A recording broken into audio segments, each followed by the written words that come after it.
They returned the favor against the Phillies thanks to a resurgent offense and complete dominance in the finale. The defending world champs in town with the worst record in the league since the middle of June. Lefties Madison Bumgarner and Gio Gonzalez. It's game one on Masson.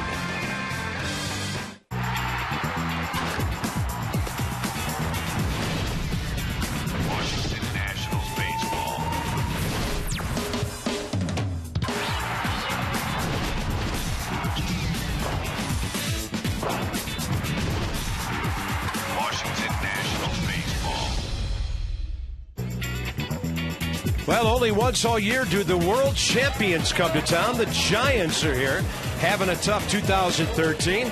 We've seen a little orange and black around the ballpark. Now, that gentleman may be carrying Jason Worth, but Worth is the guy carrying this offense right now. And because he's been so good, his buddies are chipping in as well. 23 runs on 36 hits. Great on-base percentage. 441 with runners in scoring position in that three-game sweep against the Phillies. Only glitch in the plans tonight. Bryce Harper has the flu, not feeling well, so he's not in the lineup. And you need all the guns you can get against two left-handers like we have out here tonight. Yeah, two all-stars going at it. Gio Gonzalez last year, Madison Bumgarner this year. So one of the premier left-handed pitching matchups of the night. But if you go back to May 22nd at AT&T Park, these two locked horns. Madison Bumgarner went 7 innings, gave up 4 hits, 1 run, struck out 5, walked 2. He got the no decision. Gio Gonzalez matched him pitch for pitch. He went 7 1/3, gave up 4 hits, 1 run, 5 strikeouts, 2 walks. Same as Madison Bumgarner. Nats ended up winning this game 2-1. And get this, Nats were 24-23 after that game. The Giants 26-21. They won it on an Ian Desmond single in the 10th. It scored Bryce Harper. So this game's going to move fast. Madison Bumgarner likes to work quick. Gio Gonzalez the same, and it's the same as it was on May 22nd. We'll see who comes out on top tonight. Yeah, that win salvaged the final game of a 3-game series. So Bumgarner, he is just durable. I mean, look at this. Double figures, going 7 or more. And Gio, of course, very stingy at home. So 2 of the best left-handers over the last few years in baseball. Another thing that makes the offense click is your leadoff guy getting on base. So Denard, 5 hits, 3 RBIs against the Phillies. Batting average at .263, but he's been over 300 almost all year at home. When Span plays D and gets on base, this team flies high.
Bank for the achiever in you. By your local BMW center and by 5 Hour Energy. Well, the boys ought to be fresh coming off a day off. After a great weekend against the Phillies, a lot of folks are still coming down Half Street to see the Nats play the Giants for the 4th time this year. Train celebrating its 100th anniversary by offering irresistible financing. Hard to stop a train, really hard. Humidity down 84 degrees. Flags not doing much at all around the ballpark now. The Nats are 34-28 at home. The Giants 21-34 on the road. Brandon Belt is red hot. 7-game hitting streak. Batting average up to 271. So you usually have your best hitter, or in this case, your hottest hitter, in that number 3 spot. Joaquin Arias, by the way, replaces Marco Scutaro, a late scratch about 40 minutes ago with a stiff neck. So Gio, as an Oakland Athletic and a National, 6 starts against the Giants, 2-2 with a 2.87. And last time out Tuesday against the Braves, took the 2-1 loss, allowed 2 runs on 6 hits in 7 innings, struck out 5, walked 1 through 96 pitches. So fastball, curveball change. Fastball 69% of the time at 93 miles an hour. Andres Torres leads off the game, and Gio misses way outside. Torres at 245. 7 for 22, 3 career walks against Gio. And a ball slapped off to the right side. 12-year veteran behind the plate tonight to start the series, Jim Wolf. Mike Estabrook, 26-year veteran. Crew chief Jim Joyce at second. And 16th year for Jeff Nelson over at third. Giants are hitting 258. It's the 4th highest batting average in the league, but they're 14th in runs behind the Nats, and the only team with fewer runs scored than the Giants, the Marlins. They're also the 2nd lowest home run hitting team in the league. And a ball flied to left. Scott Hairston over, and plenty of time to get under it in place of Bryce Harper. First out of the game. Well, check out the defense for the Nationals tonight behind Gio Gonzalez. Just saw Scott Hairston make a nice running catch. Span in center, Worth in right, Desmond Zimmerman left side of the infield, Rendon LaRoche right side of the infield, and Wilson Ramos behind the dish. So Scott Hairston overall appears in his 16th game as a Nat. He's had 24 at-bats and 5 hits, and he's a very able outfielder. Solid defensively, good arm, and that's outside to Joaquin Arias, who steps in for the Giants.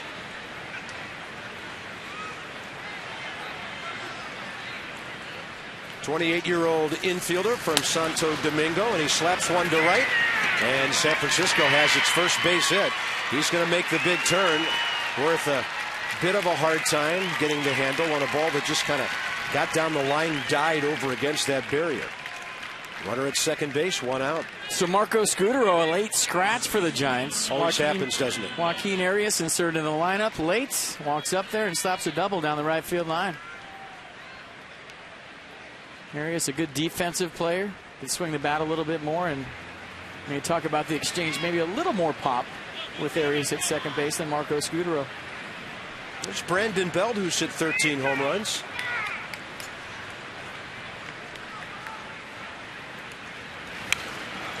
And Gio missed his spot there, and Belt took a big hack at that. Well, he's absolutely locked in. You're looking at the National League Player of the Week, and Brandon Belt, 11 for his last 25, 5 RBIs, and you look at the top hand and how he's grabbing the bat. He's got it more in his fingers. He should kind of wrap that top hand around, and he's taken some advice from his coaching staff, made the adjustment in the grip on his bat, and he's been on fire. He also talked, Carp, to Dominic Brown from the Phillies, who did the same thing, made the adjustment to where he has the top hand and the bat in his fingertips versus having that claw grip to where it's tough to get on top. So he's got more in his fingers on the top hand. It used to be very exaggerated where the knuckles weren't lined up. Can't argue with what he's doing right now. 46 RBIs, and Gio throws it upstairs. 2 balls, 1 strike. Brandon Belt still just 25 years of age. Former 5th rounder back in '09. He was their opening day first baseman by 2011, but he fractured his wrist that year when Trevor Miller of St. Louis hit him. How to play, left side, counts even, 2-2. Giants are 13 under 500. They are 15.5 back of the Dodgers. And the odd thing about it, they're 8 games over in their own division. Bruce Bochy's ball club hasn't been able to win anywhere except within the NL West. 10-13 against the East. A horrible 9-21 against the Central. Ramos made a really good pickup on that first pitch of the at-bat. That one skips into his glove and the count's full. A good stop by Wilson Ramos right here. The curveball from Gio Gonzalez in the dirt. Short hop the glove. Eyes right on the runner as soon as he secured it. Belt 1 for 3 career against Gio. Tried to paint and just missed. First and second, 1 out. Davey Johnson probably can't see that this ball's a hair away. So all you can see is height from the bench. Tough to see if it got played or not. And Ian Desmond with a quick trip to the mound to try to calm Gonzalez down as he faces Buster Posey. Well, defending batting champion stepping in here. Hit .336 last year. Right now he's at an even .300. And he's .300 after going 0 for his last 12.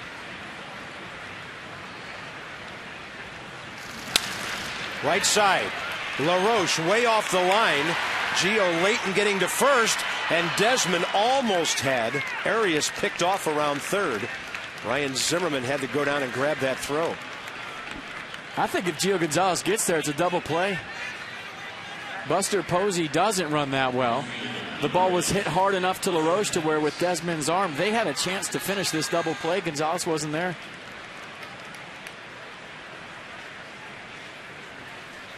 And a good pitch to Posey to get the ground ball. Nice play by LaRoche. Gets rid of it in plenty of time to Desmond. And he tries to go backdoor to Ryan Zimmerman. And Gio Gonzalez just late getting there, and Posey beats it. Well, Ian Desmond trying to find an out somewhere. Clever enough. So you just hope that doesn't come back to haunt with 2 outs and Hunter Pence stepping in. Always aggressive. He's had 12 career plate appearances against Gio. A couple of walks, only 1 hit. But he's 8th in the league in hits with 129.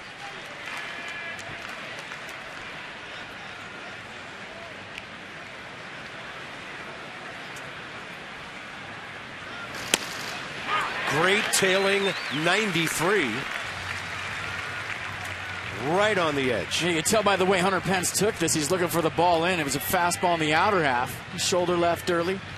Head kind of pulled out of there, and paint at 93 from Gonzalez. Good pitch.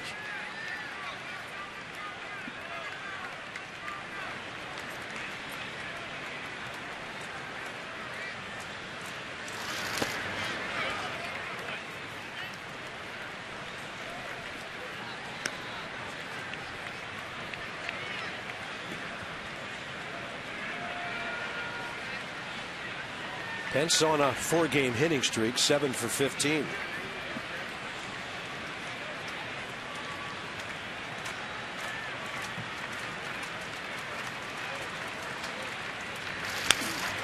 And mindful of that outside corner, he had to be swinging there in his mind. A lot of talk about Bryce Harper and how hard he plays the game and does he play too hard. But when you look at Hunter Pence, he approaches the game the same way. Hair on fire guy, plays hard every single day. When you look at it, he started 126 consecutive games, which is the longest streak in the National League, and he plays as hard as anybody.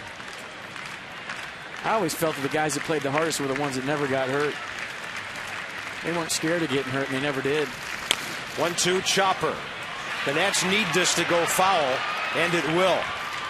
Base hit, RBI all the way if Ryan Zimmerman picks that one up. So Bryce not in the lineup, and Julie has more. Hey, well, just to add on to what FP was just saying about Bryce being such a gamer and just going so hard, I ran into Dr. Dwogi just about 5 minutes ago, and I asked him how Bryce was doing, and he said, you know, it's just such a long season.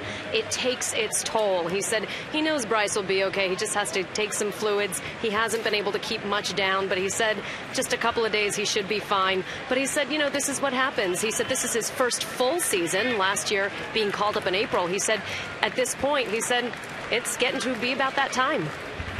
1 ball, 2 strikes, and a ground ball. Rendon on the short hop, and Gio out of the inning. Good job after a double and a walk with one out.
Rise.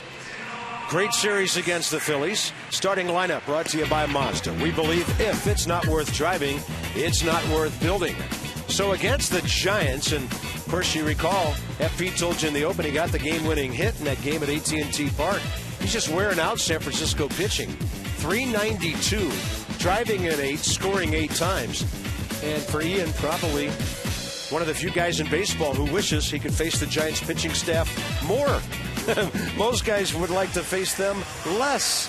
Madison Bumgarner, 5 career starts against the Nats, 2-2 with a 2.65. This guy is an innings-eating machine. Yeah, all-star. And you look at the average against 194. Probably the most consistent starting pitcher for the Giants this year. 24 start of the year. Last time out on the 7th against the Brewers, took the 6-1 loss, gave up 4 runs on 5 hits in 7 innings. Struck out 4, walked 3, threw 103 pitches. So fastball, slider, curveball, change. He'll cut the fastball naturally. 3-quarter guy, and tough to pick up and a tough go for a lefty. Denard Span 0 for 3 career against him. Pablo Sandoval's in on the grass at third. And I mean way in.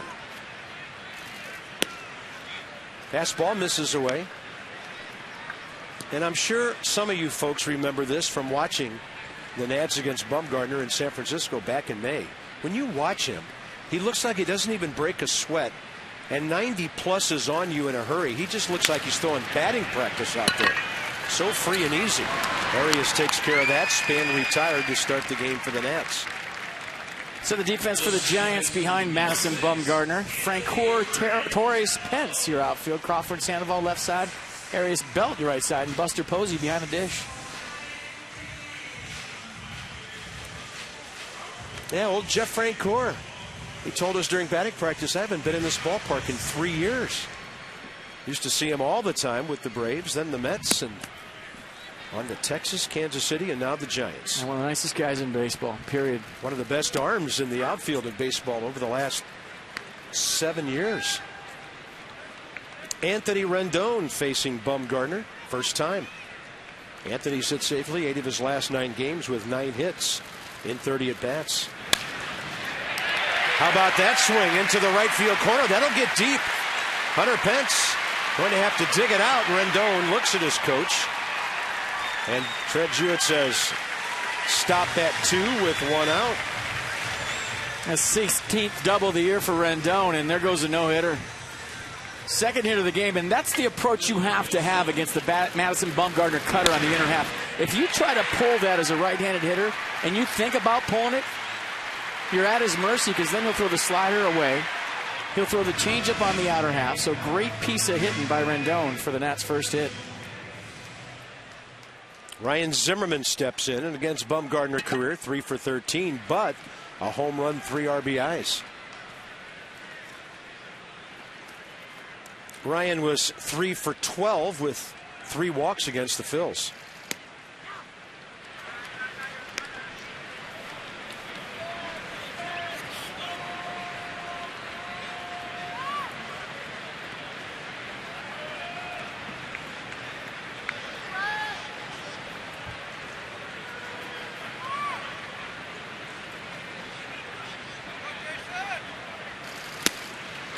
Running fastball. Ryan reaching for it. Foul tip. Bumgarner, by the way, 8th in the league in innings with 154. 7th in strikeouts with 150. 7th in ERA. And in the top 4 in opponents' batting average. The league and some interleague action, only hitting 194 against this lefty.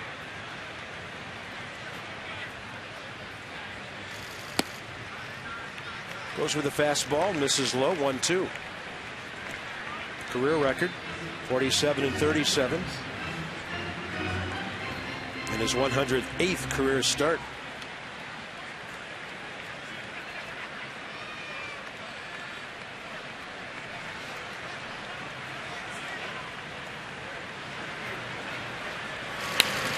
Zimmerman fouls one away. Spent part of the off day yesterday up at Gettysburg. Who do I run into as soon as we walk in the door? Matt Lecroy, Anthony Rendon's ex-manager at Harrisburg, which is only about 40 miles away from Gettysburg. And Matt said, of all the guys I've lost off my ball club to you guys this year, he misses Anthony Rendon the most. Just loved managing him. And he had very good things to say about Taylor Jordan as well. But Matty's doing a really good job with the Senators up there in central PA. That's high and tight. And the count's 2-2. And some of you folks may remember Matt played for the Nats at RFK and been in the organization. He's been promoted from Potomac to Harrisburg as the manager. And he's going to get a good look from some major league ball clubs someday. That guy can manage. Knows the game. What was the address there? MrLincoln.com.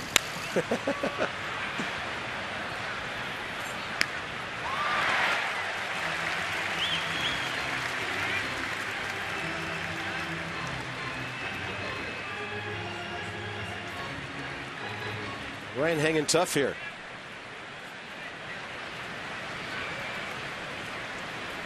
He's hitting a team leading 325 with runners in scoring position.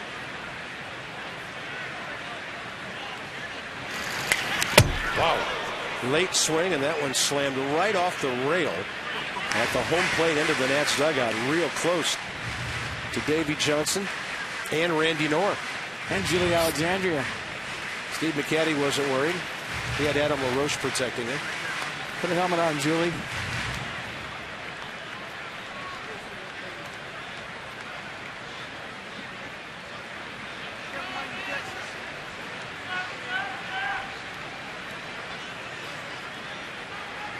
Two-two pitch.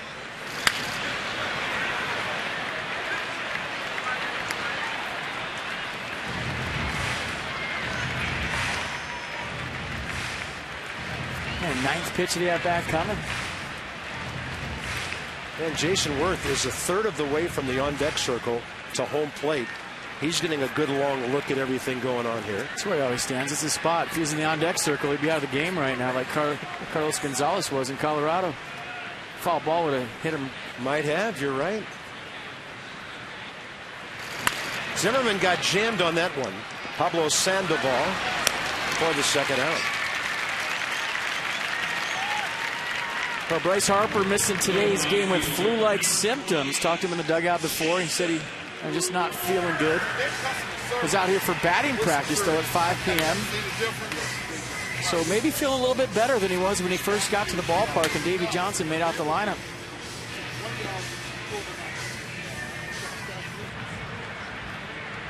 I saw one of those swings slam off the facade of the upper deck in right field over the scoreboard. Hey, when you can hit, you can hit. Right? Yeah. So here's Jason Worth having a remarkable August.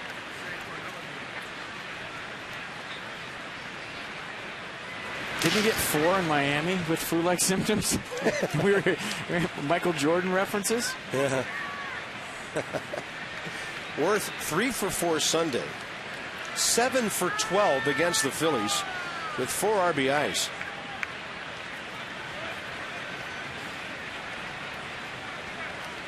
One for 6 with a walk career against Bumgarner. He takes that cutter and puts it inside, 2-0. AT&T Fat to the game. Look at the softball numbers this month. So plus 204. But I guarantee you the other 3 guys ahead of him, they didn't improve to 370 or so up to 570. Man, I couldn't hit that on Xbox. That's crazy, crazy numbers right there. It's a fastball under his hands, 89. Bumgarner taking a little bit off. Mercedes-Benz will track it. Now, you would think that the Giants definitely circled Jason Worth as a guy not to beat them. So with first base open and 2 outs and Bumgarner behind the count, he goes with the off speed. Saw Kyle Kendrick go after Worth in a situation like this on Sunday and pay. 3-1. Bumgarner's 24 years of age. He's already pitched in 2 World Series. He's had a 13-win and a 16-win season, followed up by 11 this year. And he's a cinch to make it to 200 innings for the 3rd consecutive time.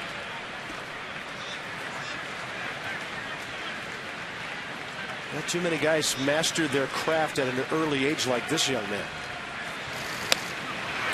And he gave Worth a tough pitch, cutting inside, 3-2. Yeah, that's a cut fastball at 90. It's just tough to stay on top of a fastball when you have the arm angle that Madison Bumgarner has, but he does. Even though he's a 3/4 slinger, he keeps the fingers on top, puts the pressure on the middle finger, and cuts that fastball into righties. 3-2, first base open. Way inside on Worth, who breaks his bat. And if that's the bat he used for that 7 out of 12 against the Phillies, he's very sad to see it go. Well, he would tell you right now it's not the arrow, it's the Indian. Even though you have your favorite bat as a hitter, grab a new one, put some pine tar on there, some rosin, maybe a little more rosin. There you go.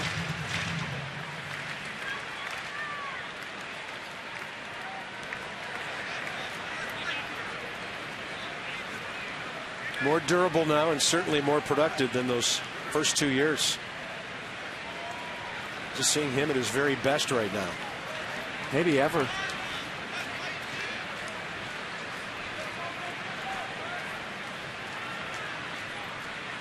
Three-two again. Worth down the line, and he stands and watches it, so we know it's out of play.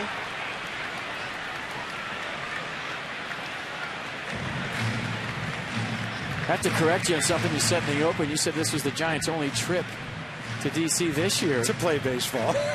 You still sore about that, aren't you? They're making annual trips to the White House every year, so this is actually their 2nd trip to the nation's capital. Yeah, I forgot about that. I didn't count it because they didn't call you and say hi.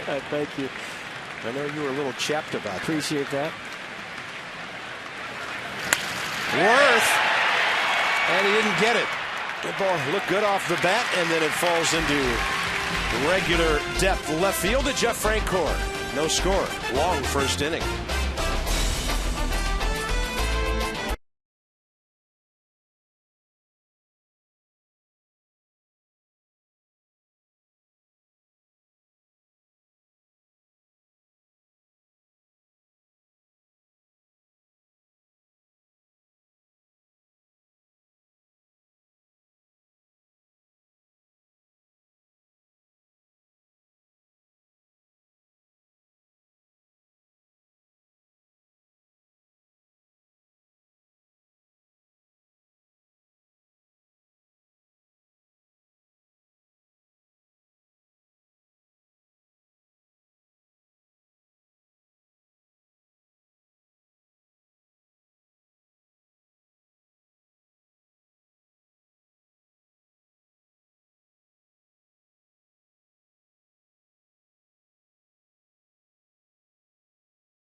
After the first inning. So Joaquin Arias double down the corner. Jason Worth goes after it. No throw to first base. Then Gio Gonzalez doesn't get over on the attempted double play. And the two had words go in the dugout. Gio Gonzalez looking at Jason Worth. Jason Worth talking to Gio Gonzalez. And obviously we have no idea what was said, but a little heated discussion in the Nats dugout between the top of the first and the bottom of the first. And I'm sure we'll all find out what happened after the game, but if you want my opinion, I like the passion. I do too. I think it's guys holding each other accountable, right? Now, I'm not going to speculate on what happened. I just like to see the fire between the two, and I'm sure Davey Johnson doesn't mind seeing that in his own dugout either. 1-1 to Sandoval. And Gio goes under his hands, skips into the mitt of Wilson Ramos. 2-1. Could have been throw the ball into second, you had him, and it could have been get over and cover first. And maybe they're both right. Well, guys who care, those are the ones you want between the lines, right? Sure. How many times in an NFL camp do you see teams fighting amongst themselves? Every day. Sandoval high in the air to Jason Worth.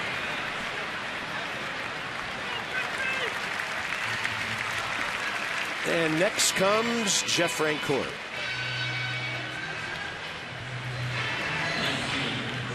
Jeff Francoeur has traveled a long road since we last saw him with the Mets in 2010.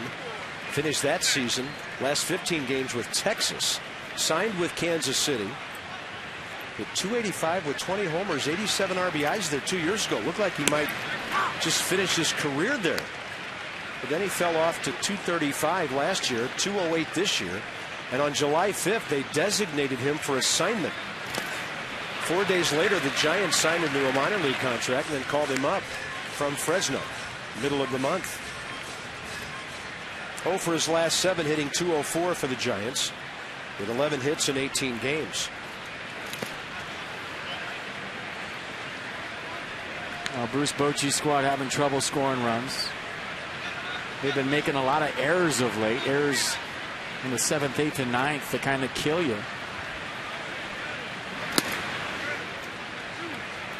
And when you talk about what they've gone through the last 3 years, it takes a lot of effort to play into the end of October for a ball club. And you just wonder if maybe being in the postseason that much that this club has spent. A lot of extra action, a lot of extra emotion. Gio strikes out Francoeur, who's now 4 for 13 career against him. Nissan will track it. Yeah, pretty good curveball from Gio here, 80 miles an hour, down and at the back knee of Francoeur for strike 3. But, Carp, when you talk about postseason baseball, how intense it is, how much focus it takes every single pitch, how even when there's nobody on, nobody out as a pitcher, you're redlining because, you know, it's the postseason. It's an extra month of baseball. But it's not just baseball. It's baseball at its highest level. And the focus and the concentration and the physical energy spent and the mental energy spent, to where it's just hard to put it into perspective how intense that is.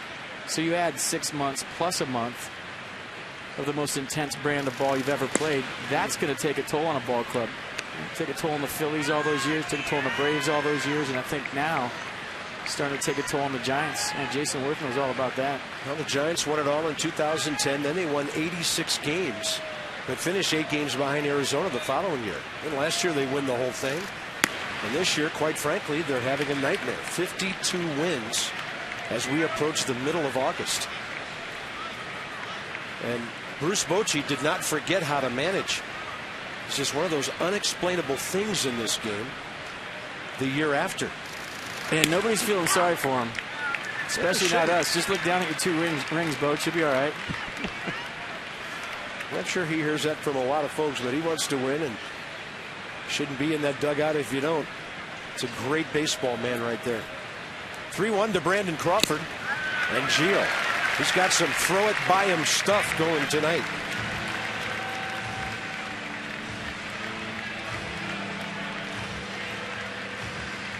Crawford, number 8 hitter, batting .275, 2 for 4 career against Gio with a home run. That'll be out of play to the left side.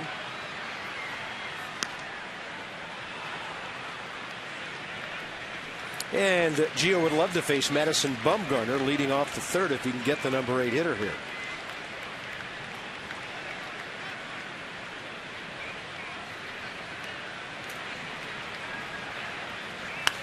Good fastball, popped him up, overpowered him, but over the Giants' dugout it goes. Nice catch.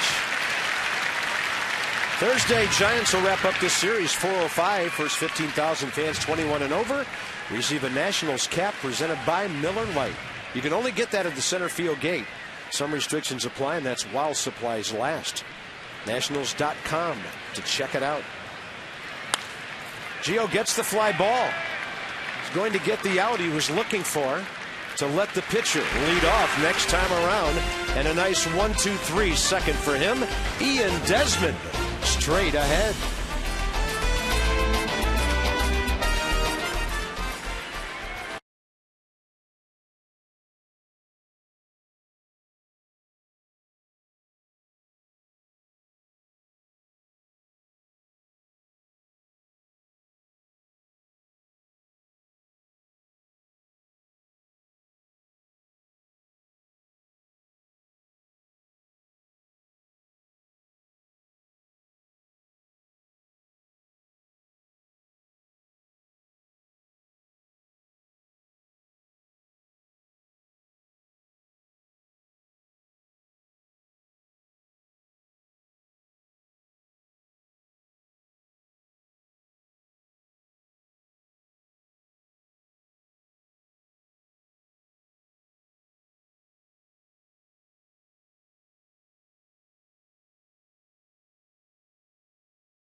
Complete game.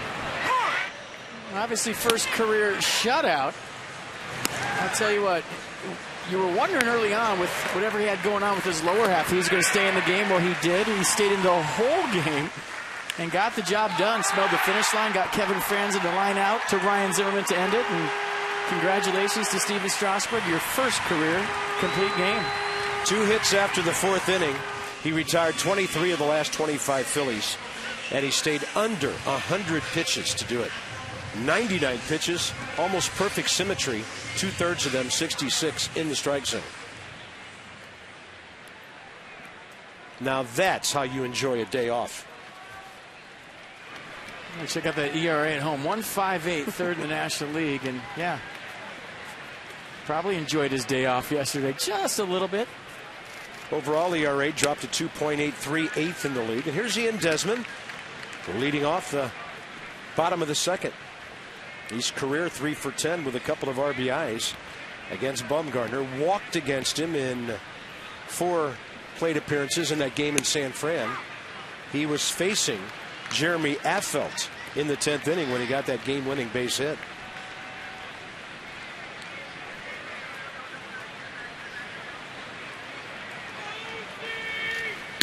Ian Desmond is 1 away from doing something significant, and that would be 50 extra base hits.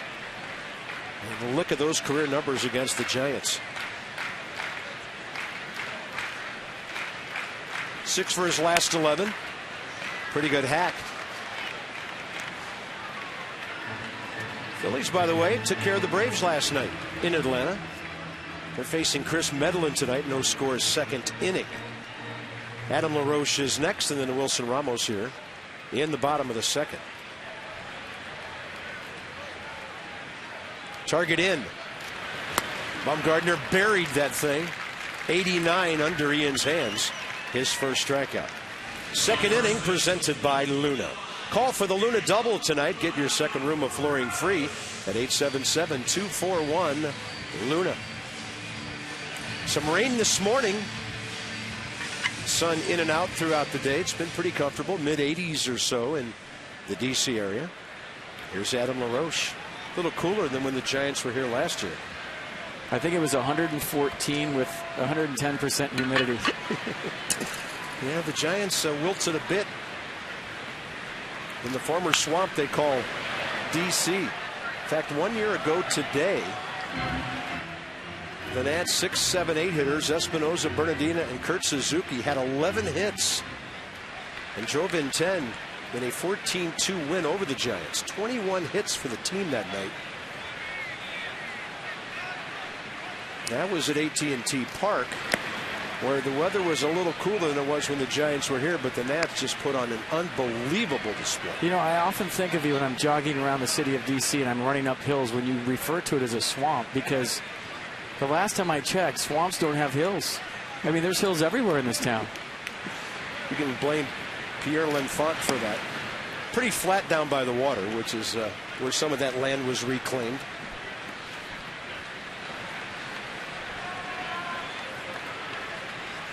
Two balls, one strike. LaRoche 3 for 16 career against the lefty, who goes up and in. Counts even 2-2.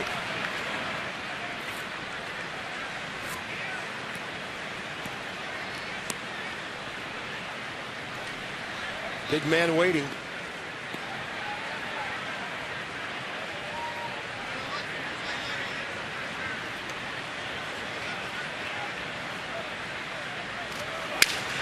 Busted bat and a pop-up behind second.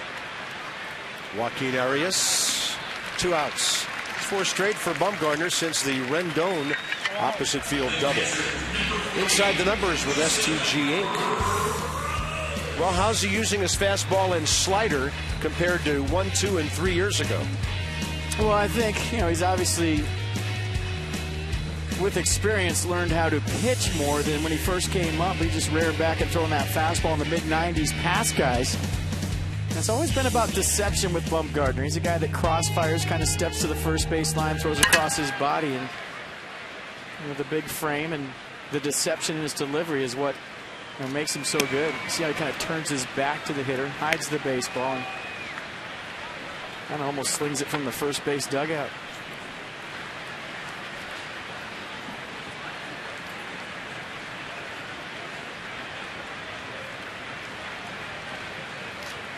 One 1-0 to Ramos, who takes one inside. 2-0. Wilson 6 for 12 against the Phillies. Davey keeping his hot bat in there on a daily basis now. 1 for 3 against Bumgarner. It's so hard as a right-handed hitter not to be aware of that cutter he's throwing in the inner half. It's like Al Leiter back in the day, a guy that used to just bury cutter after cutter after cutter, 94, 95 miles an hour in on righties.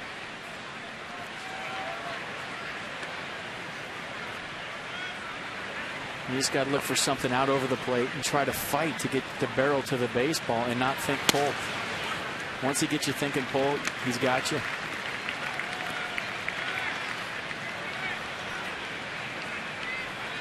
Two career complete games, one of them a shutout. Pretty solid ERA career, 3.10. 2.65 and 5 starts against the Nats. And Ramos stays in there with a full count here, bottom of the second.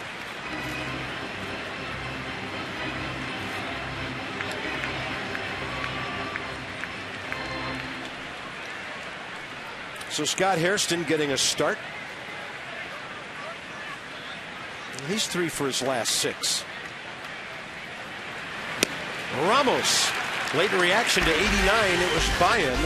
Bumgarner strikes out 2. He's retired 5 in a row. We've got a good matchup shaping up tonight.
But when they do score 7 and win, you get 50% off regular menu price online orders. PapaJohns.com with promo code NATS50. Valid in D.C., Maryland, and Northern Virginia at participating locations. Better ingredients, better pizza. Papa John's, official pizza of your Washington Nationals. Yeah, the crew is all over it tonight.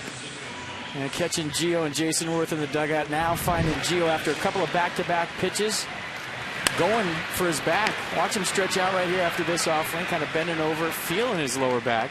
This is the very next pitch. Same deal. Went in the dugout, tried to stretch it. Steve McCaddy over, stretching out that back. And I totally goofed up on Sunday when we saw Strasburg with the bad wheel, saying, you know what, shut him down, get somebody up. But if that worked for Strasburg, maybe the same thing works for Gio here tonight. Let's hope he's okay. If you can get these guys through 2 innings, they're pretty good. Yeah. Ball 1 to start the third against Madison Bumgarner, who's 0 for 2 career against him. But this guy can hit. 144 career hitter with 2 home runs. A left-handed pitcher who wears the elbow guard as he should, but he's a right-handed swinger. He hit a little bit. Got some pop. Yeah, 5 for 40 this year. 3-0.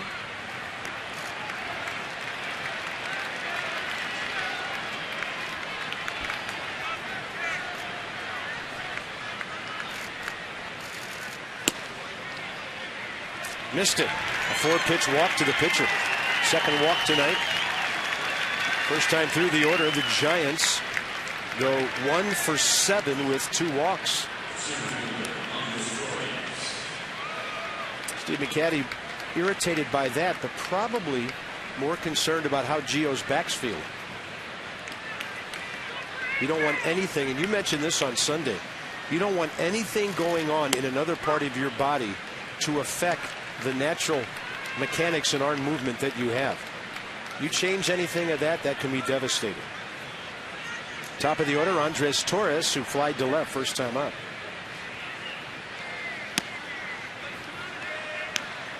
One.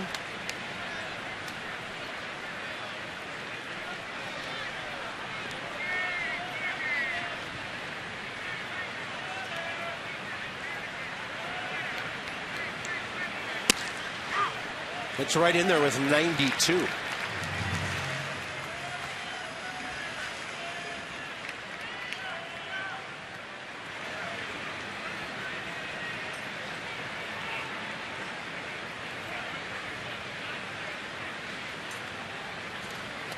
And he throws that one away. Right around the feet of the hitter. Look at that! Can you believe it? Wilson Ramos picked up the ball and still threw out Madison Bumgarner on a ball that went back toward the backstop. Man, one of the strangest plays you'll ever see. And Gio Gonzalez gave up on it and almost got hit by the ball on the throw from Wilson Ramos. So the wild pitch in the dirt to the backstop. Right back to Ramos. He picks it up. Gio was not looking. And a great tag by Anthony Rendon to get Bumgarner in the back. That is unbelievable. I've never seen a runner thrown out at second on a play like that. So 2-4. Caught stealing? I don't think it was a steal. Well, we'll see. It'll be interesting how they scored. I mean, it's a 2-4, but was he indeed stealing? Obviously a wild pitch, but that gets negated. Now suddenly the Giants have 2 outs and nobody on base as Desmond throws out Torres. Wow. Yeah, one of the craziest plays you'll ever see, and it's because of the backstop here. Watch the ball hit, carry him right back to Ramos. And, I mean, obviously Bumgarner had to take off late. Maybe didn't see the ball. Let's watch the reaction.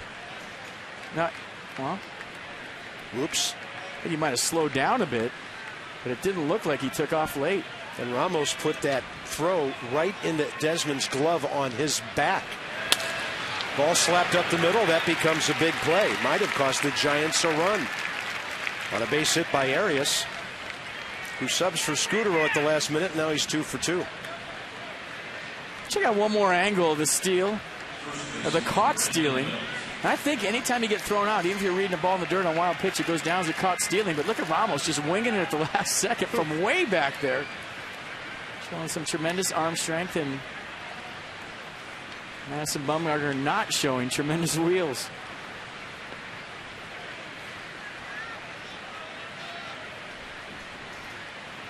Here's Brandon Bell. Gio walked him first time with the runner at second, one out. And the fastball just misses up and away.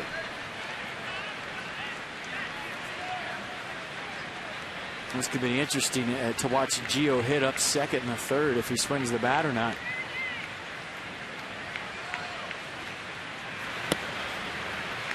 Two and 0.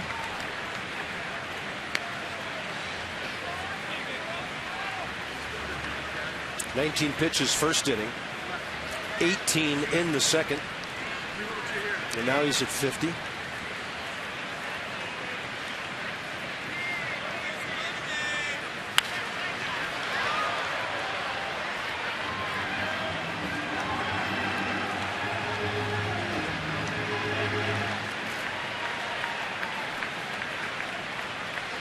Still not looking totally comfortable out there.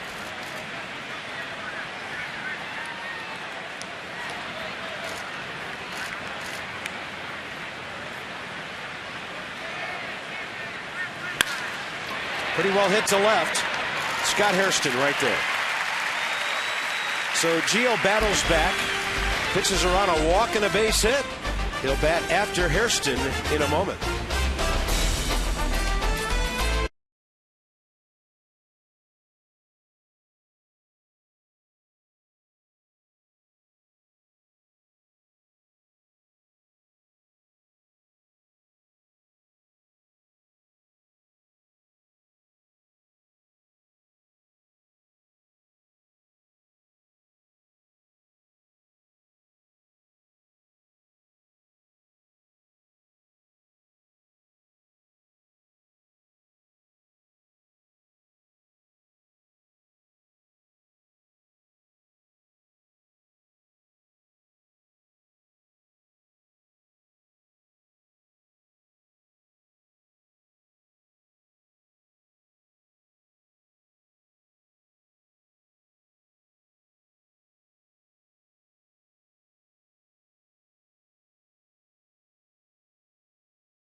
The Lerner family, officers of the ball club in the front row. Good looking group. Mike Rizzo way over there on the right. Got the guys all lined up on the right side of the infield sometime between 3 and 3:30 this afternoon. Who was missing in the front row? There's some empty seats. Is there some tardies for the team pitcher? I don't think the broadcasters were meant to sit there. Over the last 3 years, left-handed pitchers with the most wins from slots, tables, and dining. The ultimate triple play, Hollywood Casino at Charlestown Races. Scott Hairston, one of the odd stats of the night. A left-hander who he's 0 for 11 career against. As a net, Scott hitting .208, 5 hits, 24 at-bats. So far, at least, that's a batting average 30 points higher than what he was hitting with the Cubs.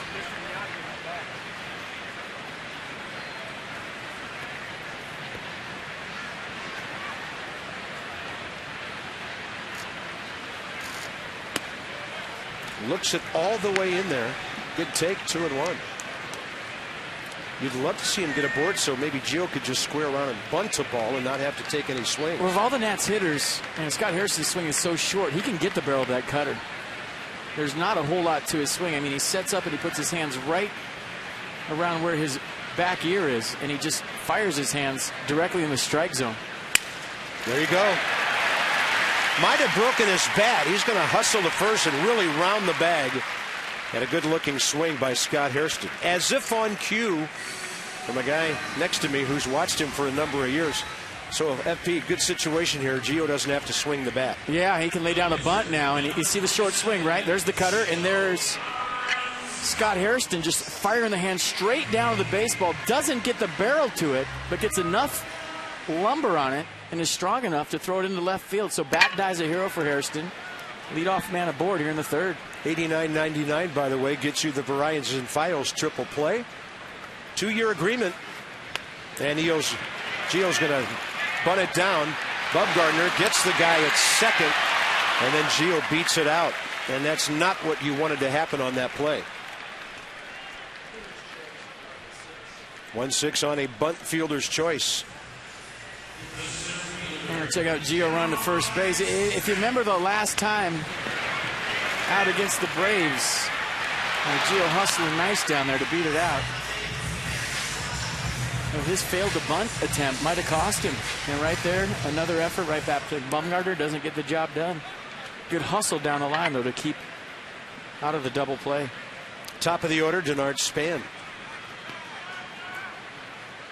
Both corner infielders pinching in.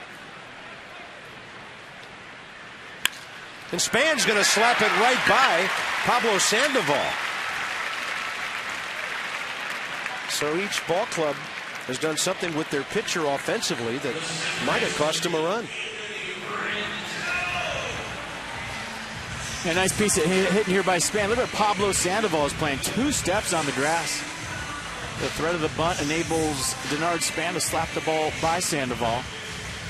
And just watching Gio Gonzalez on second base, he's not feeling great. Yeah, Trent Jewett's not sending him on a base hit unless an outfielder's got to go way to a lateral side to get it. So first and second, 1 out. Maybe the Nats building an inning here. Rendon and Zimmerman the next 2. And Anthony took a great swing first time, but looks like Bumgarner wants to pound him inside after he hit that ball extremely hard into the right field corner back in the first inning. Washington 3 hits. The Giants have 2.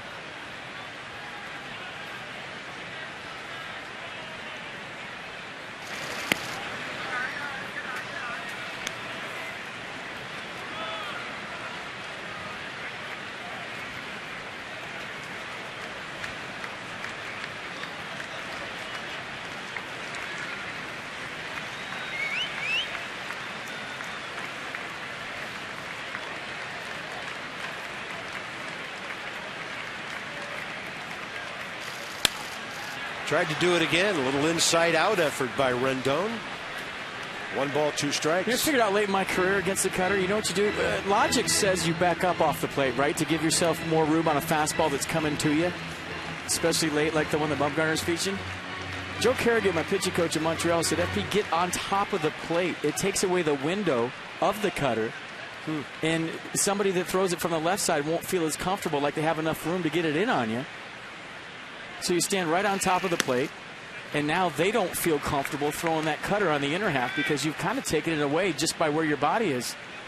It goes against what you really want to do against a 94-mile-an-hour ball that's coming in on you, but it actually works. The other thing I like about that, sound hitting advice from a pitching coach. Yeah.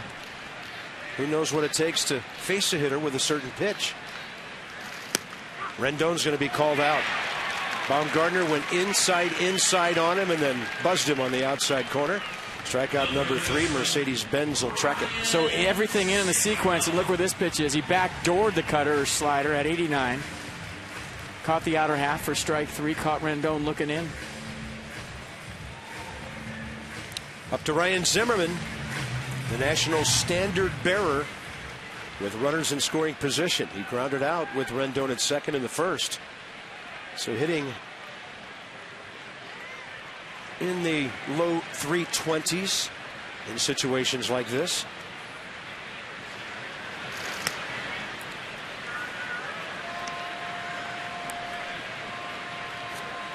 So Gio failing to move the runner. Fielder's choice bunt. He went to second on the Span base hit.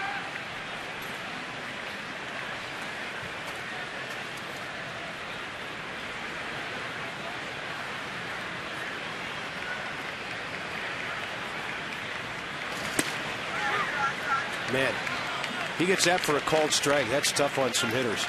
Yeah, that ball looked inside. Ryan Zimmerman didn't like the call. Let's see what pitch track had to say. Looked in. Taylor Posey's setting up, and it's right on the white line, maybe inside the white line, the right-hander's batter's box. Jim Wolf gets that call for a strike all night to Bumgarner. He and Gio are going to pitch deep into this game.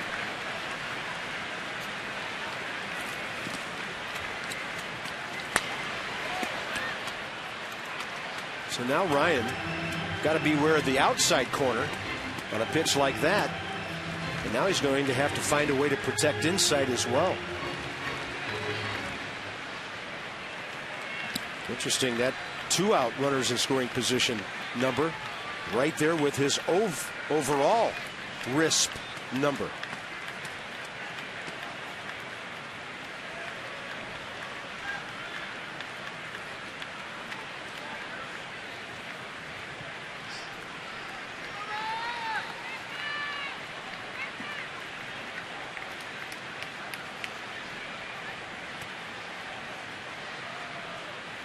Bumgarner taking a long time. He'll step off before Zimmerman can step out, and he'll visit with Buster Posey.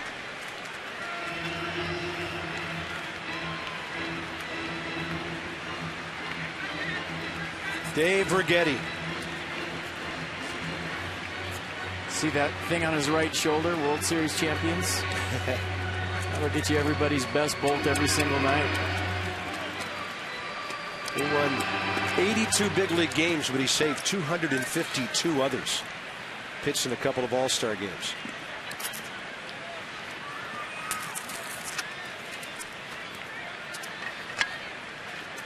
One and two to Zimmerman here. That was a breaking ball, about 10 miles an hour slower than the cutter that was down and in.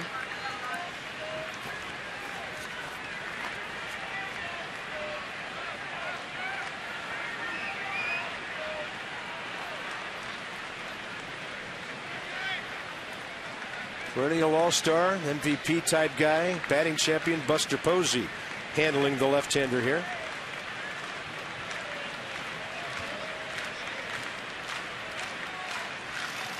Fastball way outside, and Bumgarner looked down at his landing area after that. That's a big miss, Cart. It is, because Gio gets a head start. Exactly. And the speed of Span right behind him. Well, Gio Gonzalez, who's feeling his back a little bit, now gets to have a head start and a 3-2 count with 2 outs.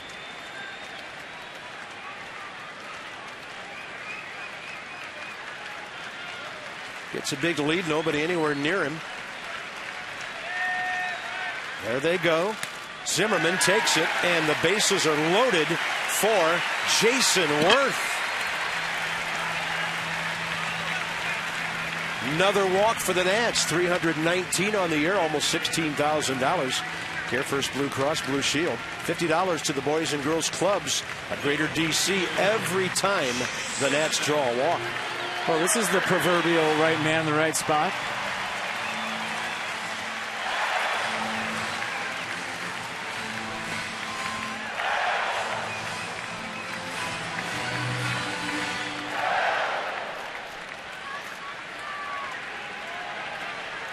Fly to left, first time up. Bumgarner off the stretch here. Now Worth will step out. Madison Bumgarner's really slowed down his work rate here with men on base. The old something in my eye, see where the catcher's setting up trick. Love it. Yeah, the wind's blowing real hard out here. Stuff flying around in everybody's eyes. That's up and in, ball one. Looking for some count and leverage here with the bases loaded, 2 outs.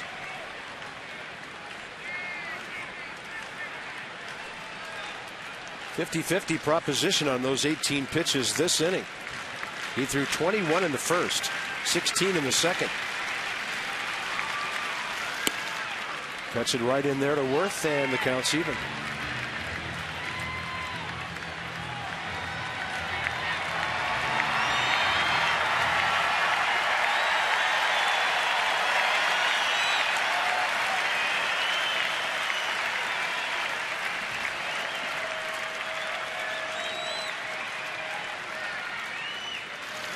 One pitch, and straight back it goes.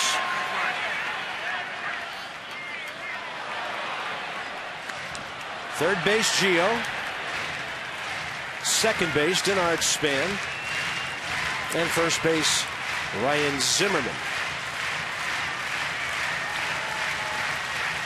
Nats have had 3 hits and a walk so far, trying to break through and get that all-important when they score first stat on their side.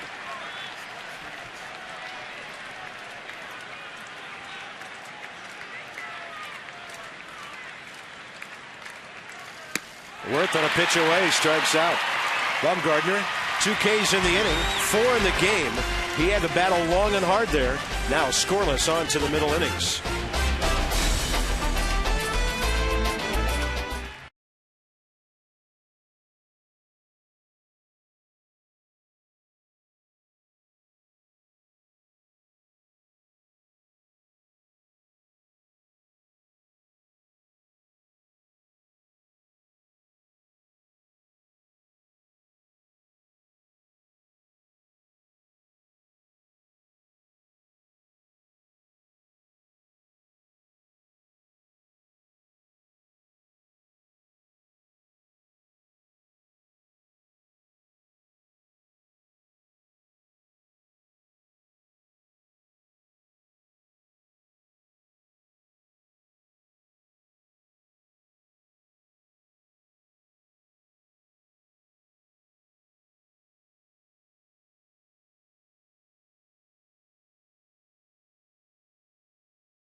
Having quite a tussle in this one so far. And, you know, it's a long season. I had a veteran announcer once tell me, Bob, it's a long season in a small booth. We've had our disagreements. It happens in the dugout. I know it never happens in the truck. But these things happen, and you turn them into a positive because you have guys as teammates who care. Yeah, they do happen. I don't think it's a big deal at all. I mean, when you talk about how long you're together and, you know, what I've seen in my playing days, Barry Bonds, Jeff Kent getting into it in the dugout, and, you know, I like the passion. I like the energy involved in it, and hopefully you can channel that in the right direction. But, you know, if you missed it earlier in the game, Gio Gonzalez, Jason Worth having words in the Nationals dugout after the first inning, and we're not going to sit here and speculate on what it was about, but, you know, they got into it, and I don't think it's a bad thing, to be honest with you. And to be brutally honest, I think you're doing a marvelous job tonight.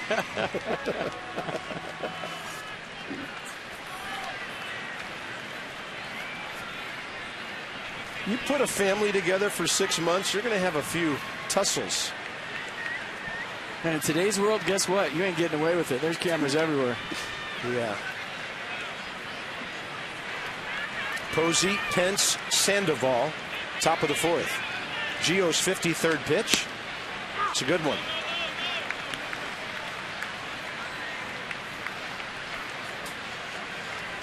Buster Posey bounced out 3-6. First time up. And then Gio turning that one over. Changeup missing away. 1 ball, 1 strike.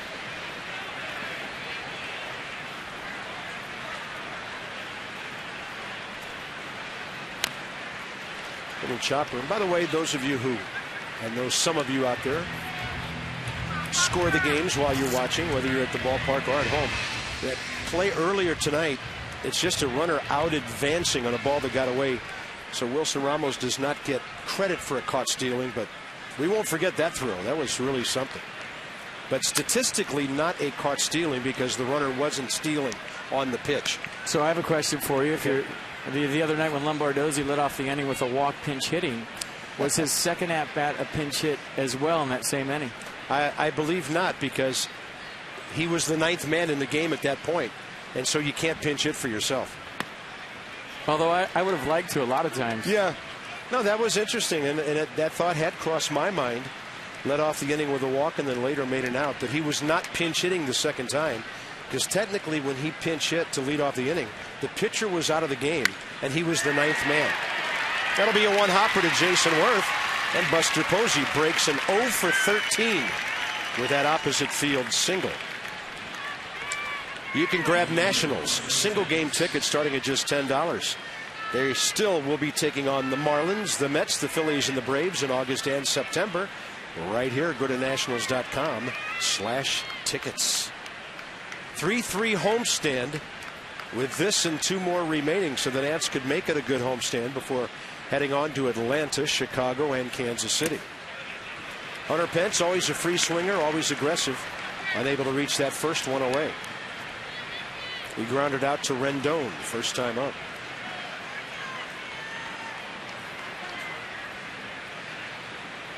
I'm just wondering if you ever came in as a pinch hitter and batted twice in the same inning. I think so, yes. You know, it happens. I think I made 2 or 3 outs as well. Oops.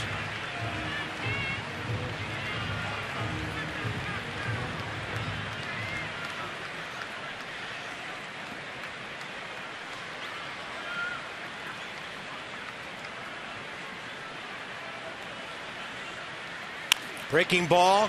Took Pence a while to get out of the box. Rendon on the exchange, fumbling the ball, but the out had been made at second base. So it's 5-4 on the fielder's choice. Yeah, you could tell, obviously, on the exchange, good feed from Ryan to Anthony, and then the ball clearly in his hand and just couldn't get a grip. Yeah, he knew Posey was all over him. That ball hit slow. The one that always gets me is the one that hits their glove like it's a frying pan, goes straight to the ground, and the umpires run over there calling them out, saying it was on the exchange. When they've never had it in their glove, it happens all the time.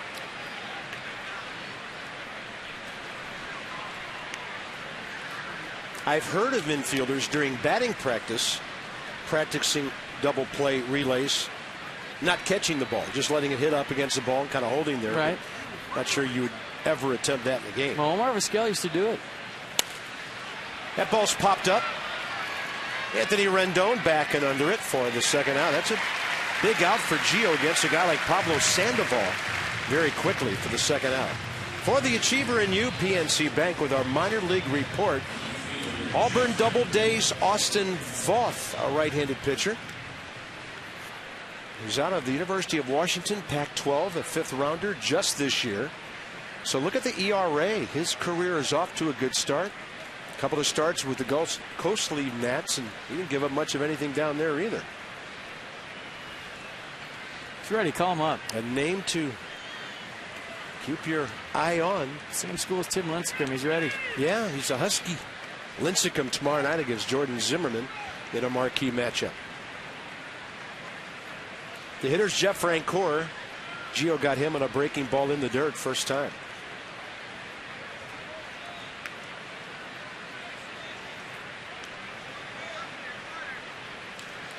The wide-eyed Hunter Pence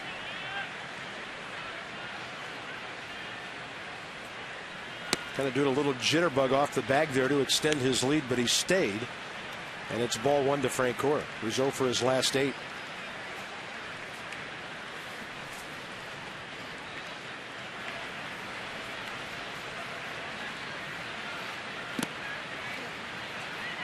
Ball skipping into the mitt of Ramos, 2-0.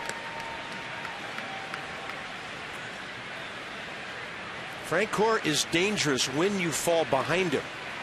If you're ahead of him, you don't have to throw him a strike to get him out.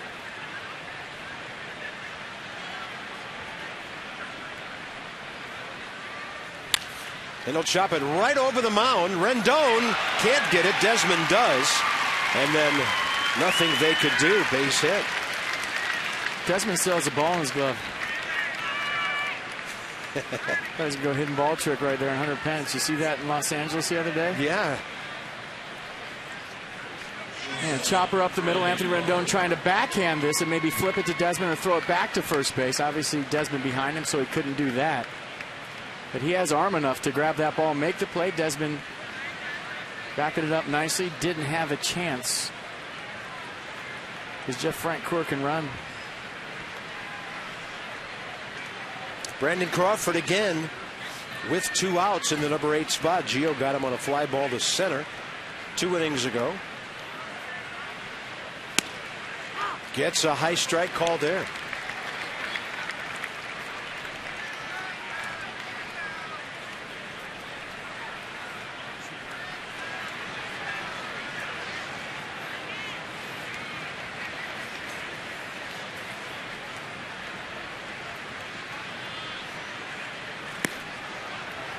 Well, I know it's your department, Bob, in the bootleg weather, but the grounds crew is ready to rock and roll right now with the tarp. They are locked and loaded, and there is a big cell heading this way. Yeah, a few minutes ago, there were some nasty-looking dark clouds approaching from across the river. These guys, they're on TV right now. What a good breaking ball there by Gio.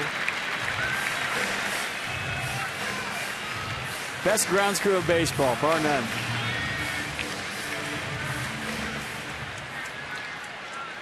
There they are. There's a pit crew ready. They can take a tarp from 0 to 20 miles an hour in about 10 seconds.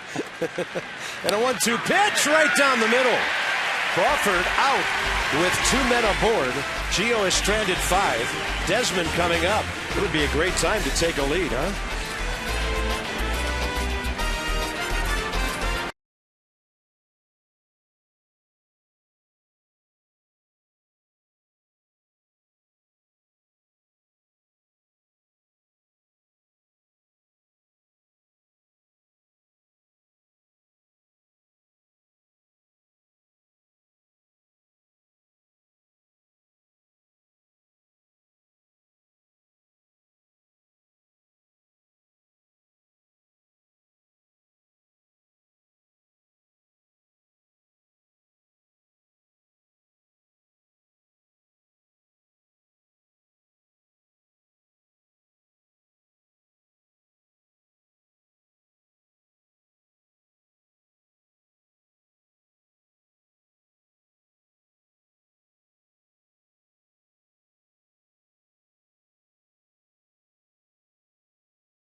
Express now with 16 daily departures between D.C. and New York. Book now at Amtrak.com. Obviously, pitchers duel going on here tonight at Nats Park. Head to the bottom of the 4th, no score.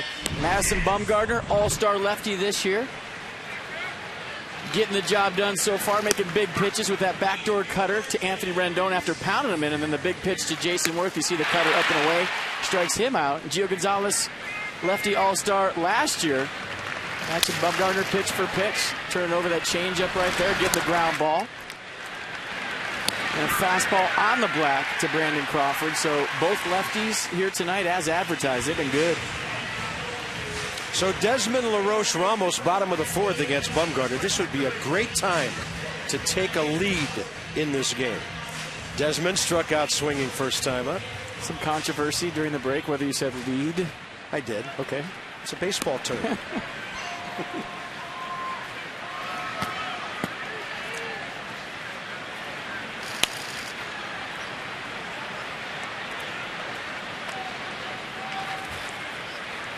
Yeah, you guys will catch me sometime, but not tonight. Bumgarner, by the way, has struck out 4 in the last 2 innings. That's a changeup outside. 1 ball, 1 strike. Braves have a 3-0 lead over the Phillies now, 4th inning down there. Chris Johnson, the league's leading hitter, still has hit a home run. Of interest to the Nats, later tonight the Orioles are at Arizona. Nats chasing the Diamondbacks in their quest, both of those ball clubs, to catch Cincinnati and St. Louis in the wild card race. By the way, Pittsburgh's at St. Louis to open the series tonight. That'll be a barn burner. That ball's hit well to right center. Heading out to the scoreboard, and it's extra base hit number 50 for Ian Desmond. He'll stop at second to lead off the fourth. You score a run here, a run or two, and then have a chance to get 3 outs in the top of the fifth. You never know how good that could be. There might be a dent in that baseball, but watch Andres Torres. I think this is lack of course knowledge right here. Meaning, you only play 3 games at a ballpark per year, and he took his eyes off this ball at the end to see where he was. He had a beat on the Desmond double. Watch Torres. Right here at the end, he takes his eyes off thinking the fence is coming, and he kind of gives up on it. To where I think if he ran through that ball, he might have a chance to make a running catch. The one thing the Giants did do was get the ball back in. When that thing short hopped the wall, I thought Ian might have third base on his mind, but you got to be sure with nobody out. So here's LaRoche, who popped up to second first time up. Adams sitting on 51 RBIs.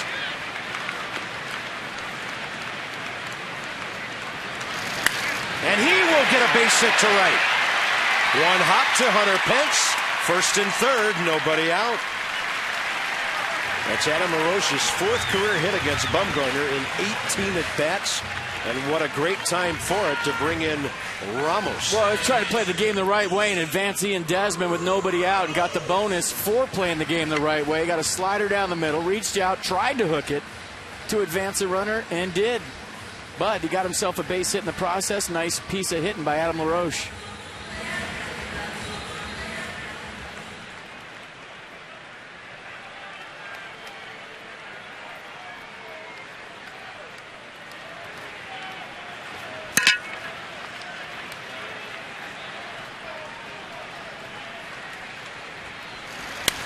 Up the middle, off the pitcher. That's an RBI. Ramos out on a close play, but the Nats take the lead.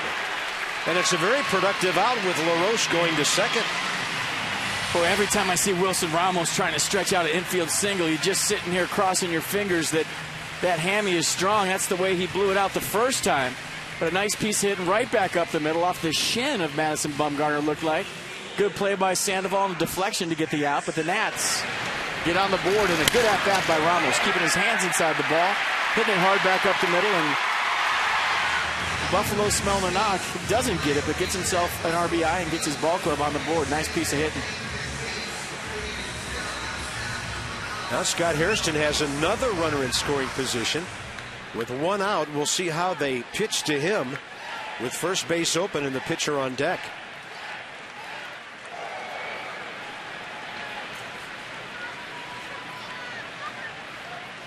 And with possible weather approaching, huge to score here in the 4th inning. By the way, Bumgarner scheduled to lead off the 5th.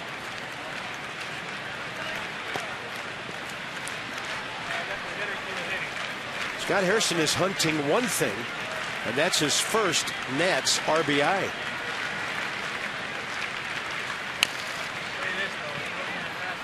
Like I said, he's got that short, compact swing, and that suits a cutter nicely if you're a right-handed hitter. Saw it first time up with a line drive to left. Nats second base hit. They've added 3 more since. Stretching that hammy out, taking inventory, making sure it's okay. Stretching that one out. Catchers, wow. Hairston pulls it, couple of hops to Pablo Sandoval, looks the runner back, 2 outs. Here comes Gio, who has 1 RBI this year and a solo homer and 5 in his career. Davey Johnson's offense coming alive last 2 weeks plus, averaging 4.5 runs a game, using power to get up to 7th in the league. Runners in scoring position, that's a good number as a team as we go inside those numbers with STG. 51-14 when they score 3 runs or more.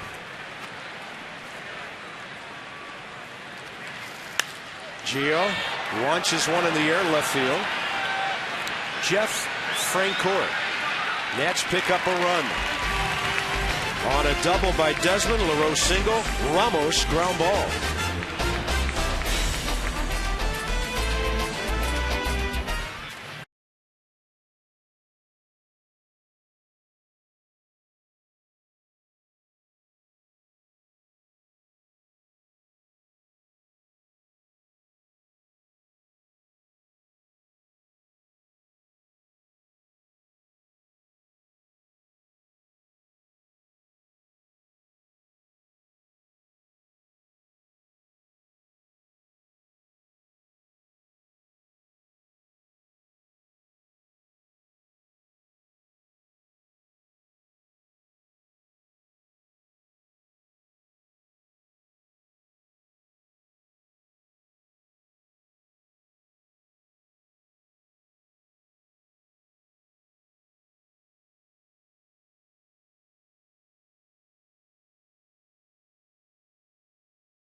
Now here comes some rain, and I mean, they're going to bring the team off the field right now and put the tarp on right now. Well, they have to, because the wind is picking up, and if they don't get the tarp on right now, they're not getting it on.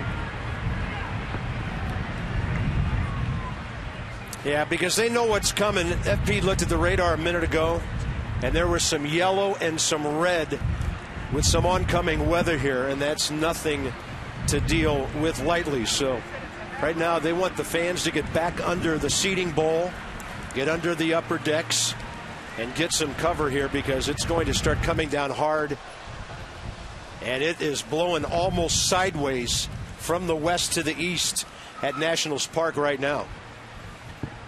Now the guys are struggling because the tarp remaining folded, and they're trying to get that thing stretched across the dirt part of the infield. No, they'll be able to do that in a few minutes. So as we usually do here on Masson during a Nats game, we'll send you to ESPN News to fill the time during the rain, and we'll update you on the half hour. So our next update would be at 9 o'clock, and we'll keep you posted every 30 minutes. But right now we just want our fans here at the ballpark to get under cover, because it is pelting down, and the grounds crew has done a great job under tough conditions of getting that tarp. Some of them are sitting on it to keep it on the field. We'll keep you posted from Nationals Park.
As we go to the top of the fifth inning. And there's our game summary so far. Ian Desmond got his 50th extra base hit of the season, that double, scored a run. Madison Bumgarner, 1 walk, 4 strikeouts in 4 innings, gives up a run. Gio pitches shutout ball for 4 innings. Pitches around a couple of walks, 2 strikeouts, and the Nats putting some things together to get that run just before the weather hit in the 4th inning. Ian Desmond leading off with a double in the gap. Andres Torres kind of gave up on the ball. Desmond had notions of a triple, decided to stick with the leadoff double. That Adam LaRoche, just trying to move the runner, does a good job of that and gets himself a hit. And then Wilson Ramos, a little ricochet piece off the leg of Madison Bumgarner, plates the Nats' only run, and as we speak, the Nats way in front, 1-0. Yeah, and it appears neither starter is going to reappear in this one tonight. Tanner Roark has been warming up for the Nats. Guillermo Moscoso for the Giants. So we'll check on that as we get back to play here in a few minutes. Interesting night for Gio. Started off with a little discomfort in his lower back, and after the first inning, a little run-in in the dugout with a teammate as well. A little discomfort in his back and just a little discomfort maybe with one of his teammates. I don't think a big deal at all. We'll look at Gio Gonzalez, how he started this game. He threw a pitch to Buster Posey that kind of reached for his back. I mean, not getting over to first base. There was, he was trying to cover right there. There was a double down the corner. Jason Worth didn't throw it in. I don't know if Gio was saying something about the double or Jason Worth was saying something about getting over. Words were exchanged. A heated discussion in the Nats dugout. That's going to happen throughout the course of the season, and we kind of like the passion, actually. And then you're looking at Gio Gonzalez and his back issue. So I would, I think he's okay. I mean, you don't want to speculate, but, he had a rough night, I guess, all the way around. But he did a good job. I mean, pounding the strike zone. His fastball was nice. His curveball was good. Really relied on the changeup tonight. And all in all, I think a gutty outing, I guess in more ways than one, from Gio Gonzalez tonight here at the ballpark. And really, if ever there's a time when you wouldn't want to bring him back after an hour-plus rain delay, it would be tonight because of what he was feeling in that back. I mean, there's no telling what might happen if he shuts down for over an hour, has to rewarm, and then come back out. Yeah, I think once you start to get toward the 70-pitch mark, I think that's when guys start to get stiff when they sit around for that long. So, yeah, shut Gio Gonzalez down regardless of his back. But like you said, especially with the way his back was tonight for what we saw was going on, we still haven't heard officially what has happened. So, yeah, shut him down, and then now it's Tanner Roark's turn, and we'll see what he's got. He's been the good luck charm lately. Yeah, he might just swoop right in and get his second big league win. Got his first over the weekend in relief when the Nats got a starter off the hook, and he was the pitcher of record. And Gio goes 4, so Roark could be a winner tonight. Long way to go for that.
Learn why Kia is one of the fastest growing car brands in America.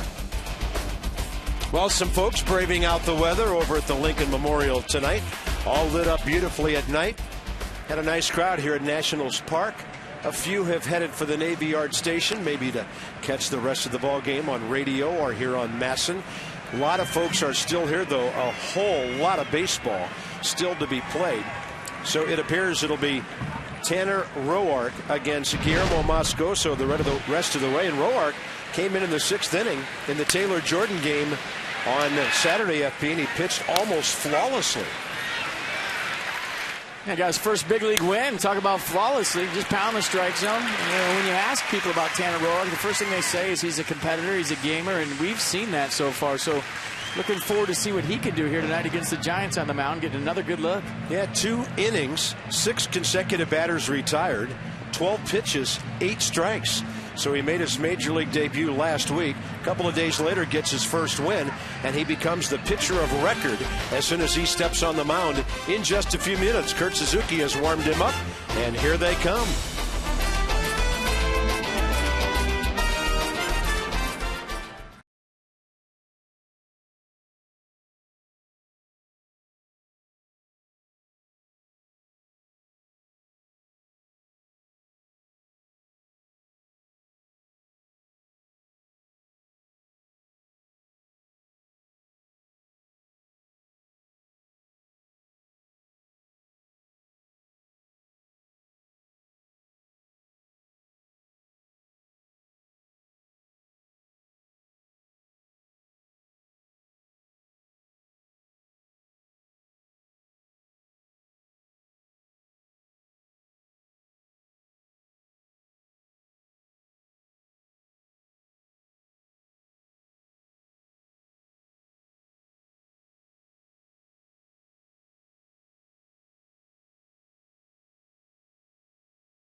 Inning.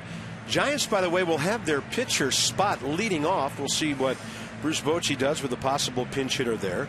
Tanner Roark expected to take the mound in just a couple of moments. And so they will have 9, 1, and 2 up in the top of the 5th inning. And then in the bottom of the inning, the Nats due to have their top of the order up. Span, Rendon, and Zimmerman against Guillermo Moscoso. So the Nats have out-hit the Giants 5-4. Lead on the RBI ground ball by Wilson Ramos after the Desmond double, the LaRoche single. First 2 batters of the 4th inning. So here comes Tanner. Here come the Nats. And it looks like Kurt Suzuki is coming out to catch him. So we were watching Wilson Ramos stretching that hamstring in the dugout after that trip down to first base he took. So the entire starting battery is now out of this game. Probably had to sit around for a while, tightened up, and now he goes Suzuki. All right, AFCEA, the Association for Global Security Professionals, with our sideline report, and Julie has an update for us. Hey guys, well, I was just talking to bench coach Randy Knorr, and he said that the decision to let Gio sit out the rest of the game, he said that the rain delay was just a little too long for him. As far as his back and his stretching, he said he was feeling a little bit of tightness, but nothing too bad. He just wanted to stretch it out a little bit, so that's good news. Ross Ohlendorf still on the DL, so that makes Tanner Roark their go-to long guy in the bullpen, and so that's who they're going with to start the game. Round 2, here we go. So looking for good things, and Kurt Suzuki getting the start behind the dish. Guys? All right, so who's the number 3 catcher? Maybe Steve Lombardozzi, somebody like that. Hopefully that's something we do not have to worry about or discuss the rest of the night. Looks like Gregor Blanco will be the guy hitting against Tanner Roark, who makes his 3rd major league appearance. I mean, the guy has basically been just about perfect his first few times out. 9-3 with a 3.15 ERA as a starter and a reliever when he was at AAA Syracuse. Yeah, fastball, slider, curveball for Roark. Haven't seen a changeup yet. The fastball's been averaging 93 miles an hour, and he'll two-seam it in there. So another big opportunity for Tanner Roark to show that he belongs at this level, and so far so good. So Gregor Blanco, kind of early to be using a pinch hitter, but it's the proper thing to do for Bruce Bochy right now. Probably be a double switch. Blanco's 4 for 12 with 5 RBIs as a pinch hitter, hitting .251 overall. I put Blanco in left and make the pitcher spot the 7th spot for Jeff Francoeur. I mean, that's what you have to do if you're going to try to get some innings out of your bullpen in the 5th.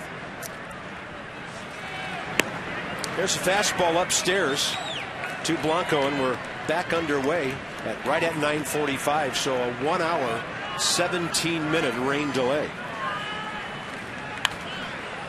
Foul ball off to the left side as all these Giants will see Tanner Roark for the first time.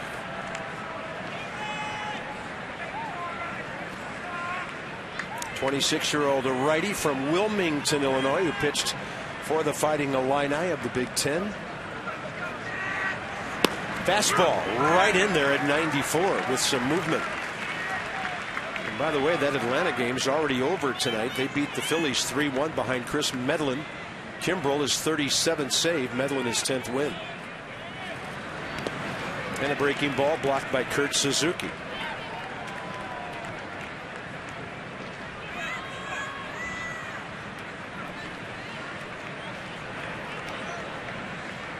Top of the order in a moment, Andres Torres.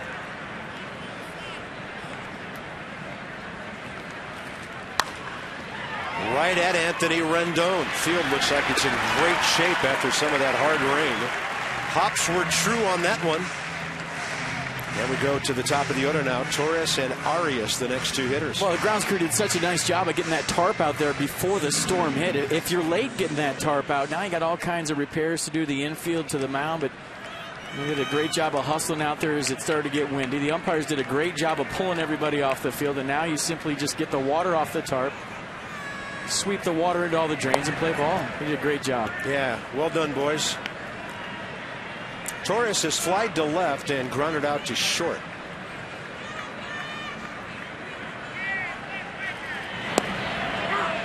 Well, he's got some good movement on that 94, keeping the ball down. He gets it out in front, really gets on top of it. And so he's able to keep it down the zone. Ground ball fair. Adam LaRoche. That second hop was near the bag. LaRoche handled it well. 2 down.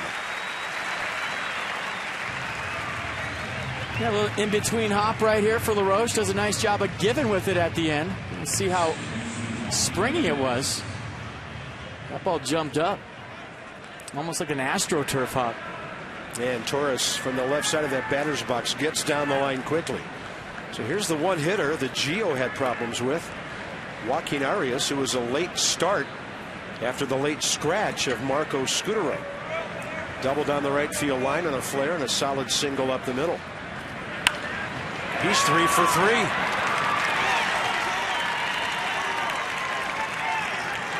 Marco Scutaro, Wally Pipp. Joaquin Arias gets a start last second. Double first time up, couple of knocks, 3 for 3. Saturday, August 31st, the Nats play the Mets at 7:05, and Gavin DeGraw plays afterwards. Game tickets for the Nats Live free postgame concert start at just $10. Go to nationals.com/Nats Live. Some restrictions apply. You must have a valid game ticket for August 31st to enjoy that music. There's Brandon Belt, who's walked and lined out hard to left.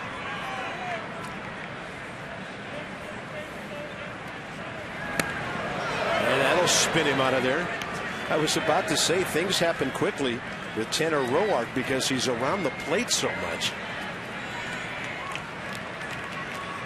That's a guy's got to be careful with. Belt hitting .438 in the month of August, 14 for 32 with 3 taters.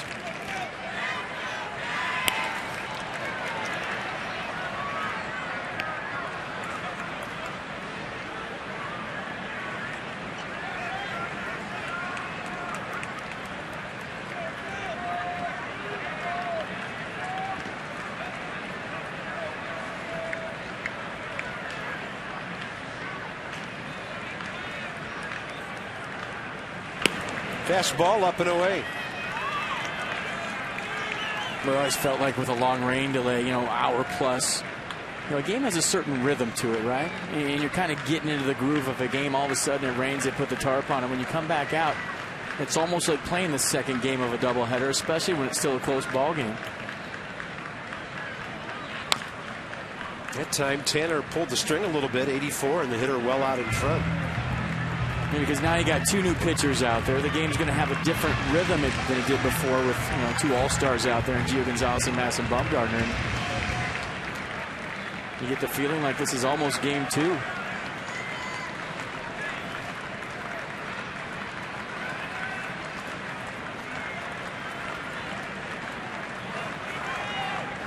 Runner on the move. That's a base hit. Arias rumbling over to third base. A span covers it. And Buster Posey will bat with 2 men aboard here.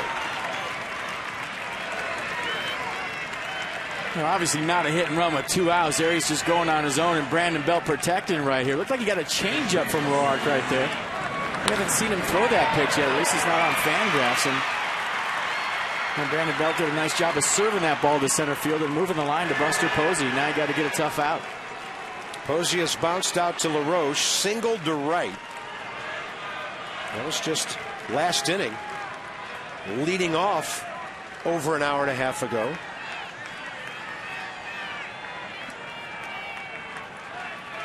He's driven in 61 runs.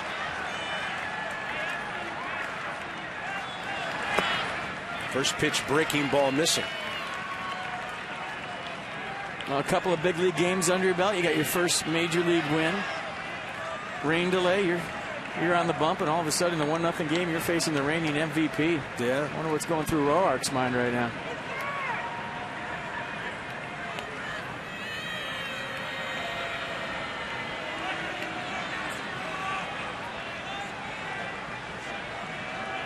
Yeah, last year, All-Star, Silver Slugger, MVP, batting champion, comeback player of the year. What else can you win in one season? Along with a World Series ring. Yeah, keep your head up. Things will get better, Buster. Whoever builds his mantles was busy during the winter. He's hitting, by the way, .330 on the road this year. And he's got a hitter's count of 2-0. Great pitch, right on the outside edge. Nissan will track it. 95 to a corner. So, yeah, you go with the fastball at 2-0 count, but you throw it to a location perfectly placed. Darted the lower outside corner at 95. Good pitch. And that one appeared to have a little bit of sink at the end of it. Maybe some run that fooled Buster. And he's trying to get to 95 and foul tipped it. Lots of movement late, down and into Buster. So a 4-seamer away for strike one, a 2-seamer down and in with late sink under the bat of Buster Posey. And now he's looking for the kill. 2 on, 2 out in a 1-0 game. Goes with another fastball. Desmond just misses it. Run scores. Another runner to third. In between Hop, and Ian Desmond didn't look like he made any contact with that. That'll be, you would think, an error, his 13th of the year. Well, he got caught in between whether he was going to field it on the run or set his feet. It wasn't so much the hop. He got caught in the decision-making process of, am I going to play through this ball all the way, or am I going to sit on it? And right here, he kind of gets caught in between. Took a funny little hop there at the end, but just came up too soon, ball under his glove, and we'll start this one all over again in more ways than one. That'll bring in Hunter Pence. Good pitch by Roark, by the way, to get that ground ball from Posey.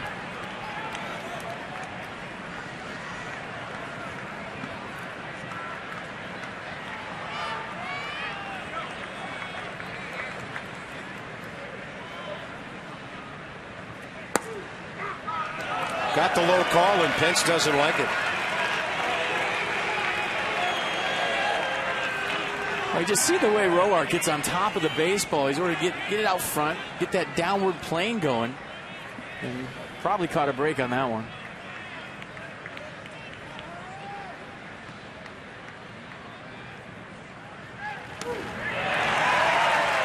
Great looking breaking ball. The count's 1-2. A slider late and tight, 86 miles an hour, looking like a fastball to Pence all the way, and then right here, whoop, just hangs a left, and looks like Kurt Suzuki barely got glove on that, hit him in the shin.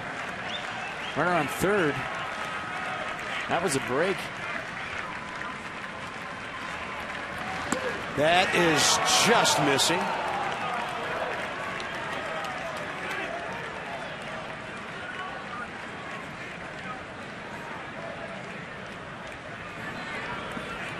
Hunter Pence tonight 0 for 2. Couple of ground balls, 1 to second, 1 to third.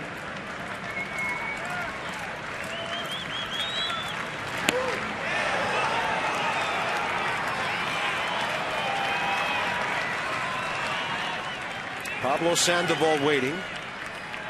Buster Posey about to take off from first. Brandon Belt's at third with 2 outs.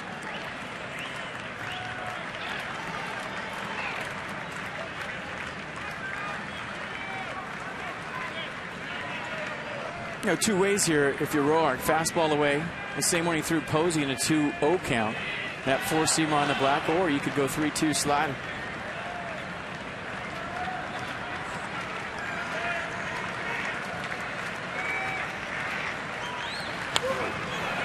Went with 95. Pretty good rip by Pence straight back.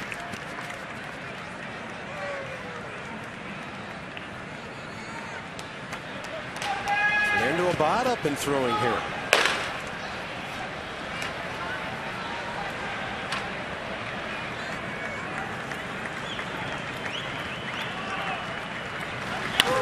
And a good breaking ball away. Desmond to first. Giants get an unearned run on 2 hits and an error to tie it. Denard Span, Anthony Rendon, and Ryan Zimmerman straight ahead 1-1.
And this was no race for old men right here.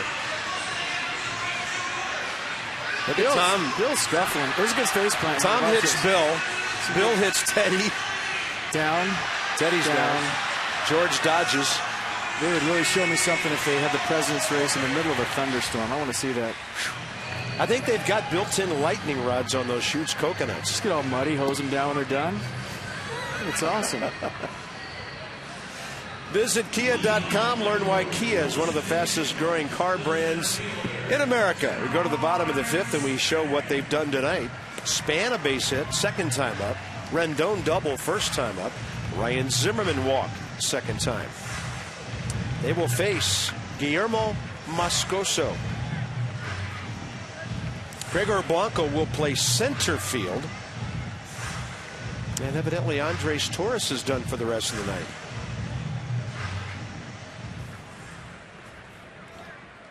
Moscoso was Kansas City property beginning of the season, had a detour to Chicago, and then the Giants picked him up on July 28th after they got him from the Cubs on the 26th. That's when they actually brought him from AAA up to the big leagues. All right, 4-pitch guy, fastball, slider, curveball, and a changeup to go with it. Fastball averages 91. And Denard Span, despite both of their time in the American League, has never faced this right-hander. Now, Denard Span has one base hit bunt this year, and Pablo Sandoval is about 3 steps in on the grass at third. That just opens up that 5.5 hole for Span. Yeah, and last time up, he just lined one right by there for a clean single. Counts even 1-1. I mean, if you play back, obviously you're inviting Span to bunt, but that's probably the closest I've seen a third baseman play Denard all season. Denard, by the way, over 4 games, 6 for his last 16.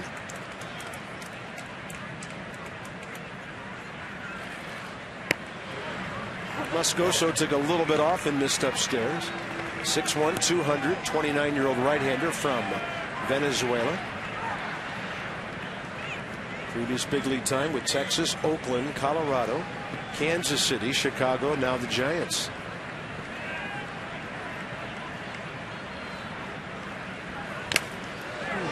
Span slams that one right off the mask of Buster Posey.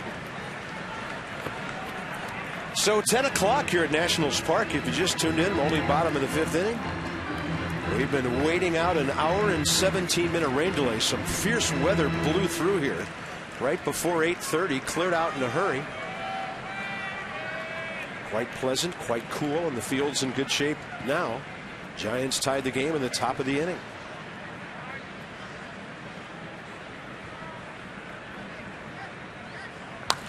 That's a breaking ball in on Span's hands, and Denard hit it foul.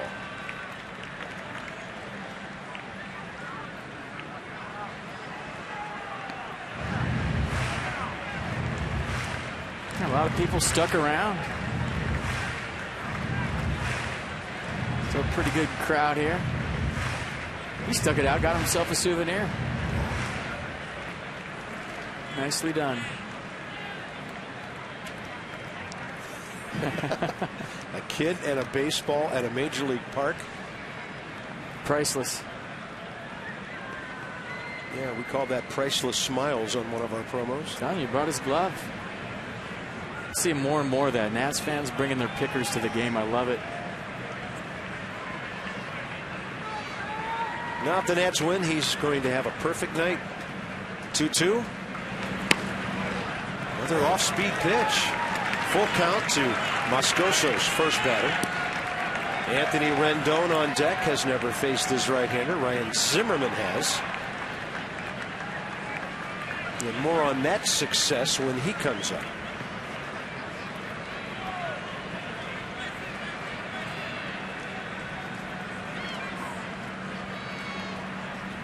Way outside, lost him. Good at bat. Lead runs on, Span aboard for the second time. Boy, you score a run in the top of the inning. The last thing you want to do is walk the leadoff hitter in the bottom of the inning. Good at bat by Span. Anthony Rendon 1 for 2 with a double. He's now hit safely in 9 of his last 10 games with 10 hits. And he's been driving the ball. Sandoval even with the bag at third. Middle infielders halfway.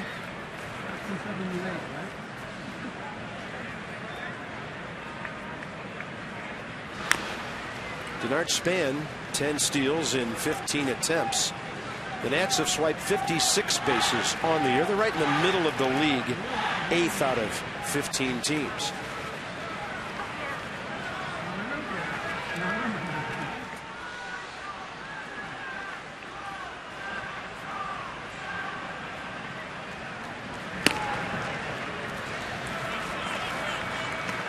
Anthony Rendon going to look down at Trent Jewett right here, see if the hit and run is on. One knows a good count. The only reason why you wouldn't is Moscoso just walked Span. But if you think a guy's going to throw a strike, you got a hitter that can handle the bat and a runner at first. It's a good time.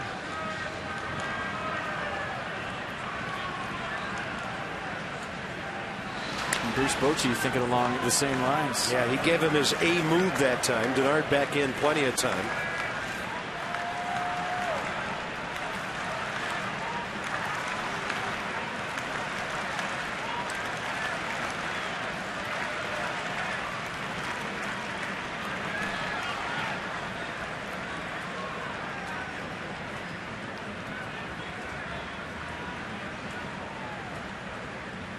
Started, then stopped. Did Span. The ball is out of play. I wonder if that was the hit and run. Denard Span started right there. Rendon swung at it like it was a hit and run. Well, Span was just trying to go straight steal right there, and Anthony saw a pitch he could handle, but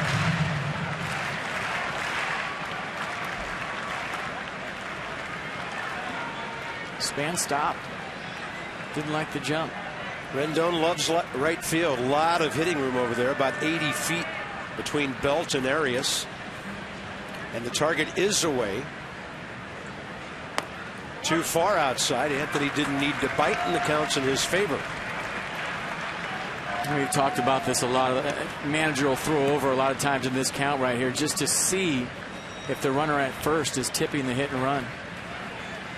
Not really to pick him off. It's just to do research to see if he kind of jelly legs and has a jab step towards second.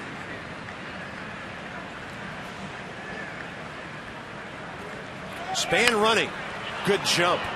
And a foul straight back. And that was a hit and run.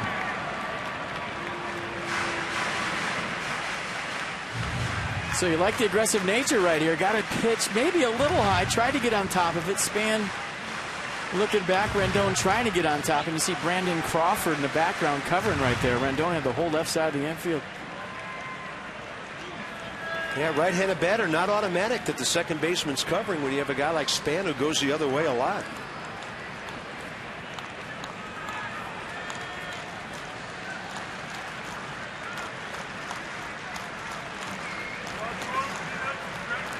On 2-2,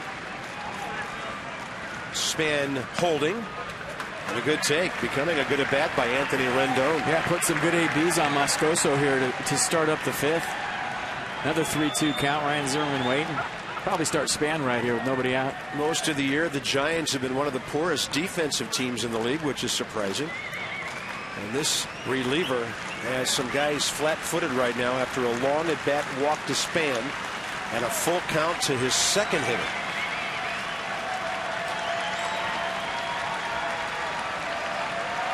Denard running. Rendon takes it low. 2 walks to start the bottom of the fifth. Another good at bat, right? 3-2 count. Get a pitch down the zone. Take it. Span had a good jump right there. There's a base runner in a 3-2 count. You have to assume the hitter is going to swing through it, especially with a catcher like Buster Posey, and get a good jump. Span did. Talked about Ryan Zimmerman and his runners in scoring position numbers on the year. 0 for 1 in that category tonight, but still above 320 for the season, leading the club.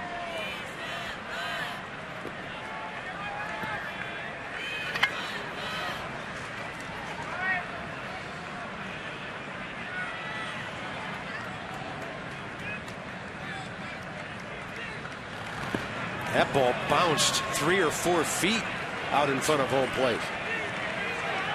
And Dave Righetti going to take a trip out there and talk to Moscoso. He hasn't been near, especially with the off speed. Moscoso as a Giant, 3 games, 1 start, 9 innings, 8 hits, 7 strikeouts, but now 8 walks.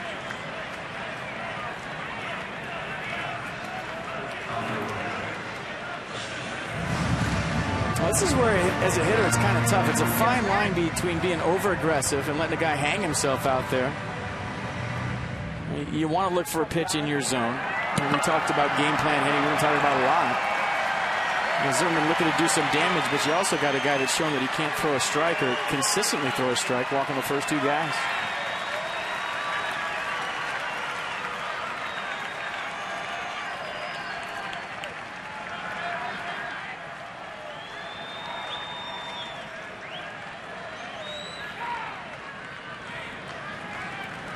Well, Span and Crawford all over the place out there at second base.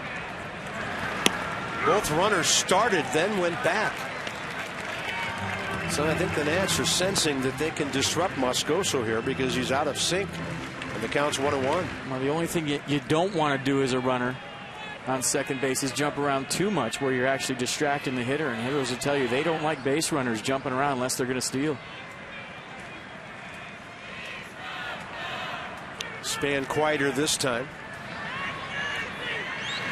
Zimmerman up the middle, off the pitcher. That will be a 1-4-6-3 double play. Tough break. Span's at third with 2 outs. Now look, you got a slider right there at 83 miles an hour, and it was hanging. So took the fastball, got the slider right here, hit it good, and just the ricochet turned it into a 1-4-6-3 double play. Unfortunate break for Ryan Zimmerman. Giants getting Jose Majerus ready in their bullpen. Maybe that in mind if Worth and Desmond both reach and it gets down to LaRoche. There's Jason Worth, who's 0 for 2 tonight. He flied out and struck out against Madison Bumgarner. First pitch well upstairs. Well, I'll tell you what, Moscoso right now, his slider's not doing a whole lot. You just saw the one to Zimmerman right back at him. That one was hanging to Worth. And I don't know if he wants to throw his curveball after he's bounced it a couple of times to Posey with the go-ahead run on third. So if you're Jason Worth, you're all about dead red sitting on that heat. So Zimmerman was 2 for 2 with a home run career against this pitcher. Almost got a base hit, turned it into a double play. Worth has never faced him. To the outside edge, counts even.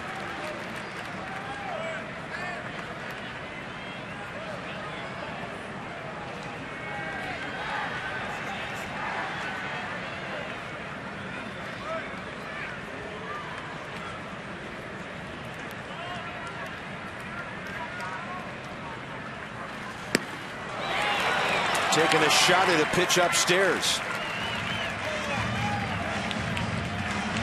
Well, Buster Posey asked for the fastball up last time to Worth with 2 strikes. They elevated. Worth swung through it. Let's see if they go there again.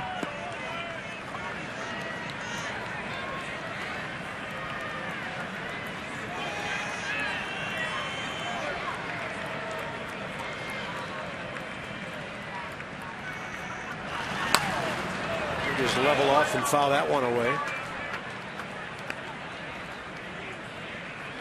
That's what Worth has been doing so well recently in 2-strike counts, just wasting good pitches.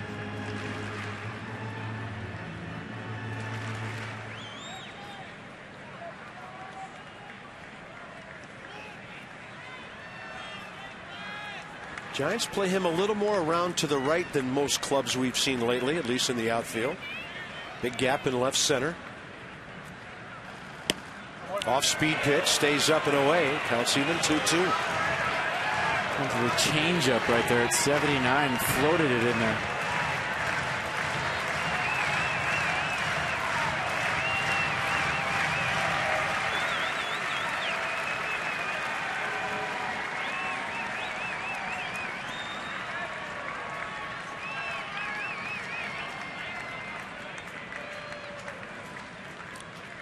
Target away. Another changeup. That's a good take by Worth because that changeup wasn't bad. It had height for about 55 feet, then dropped at the end. Good recognition of the rotation.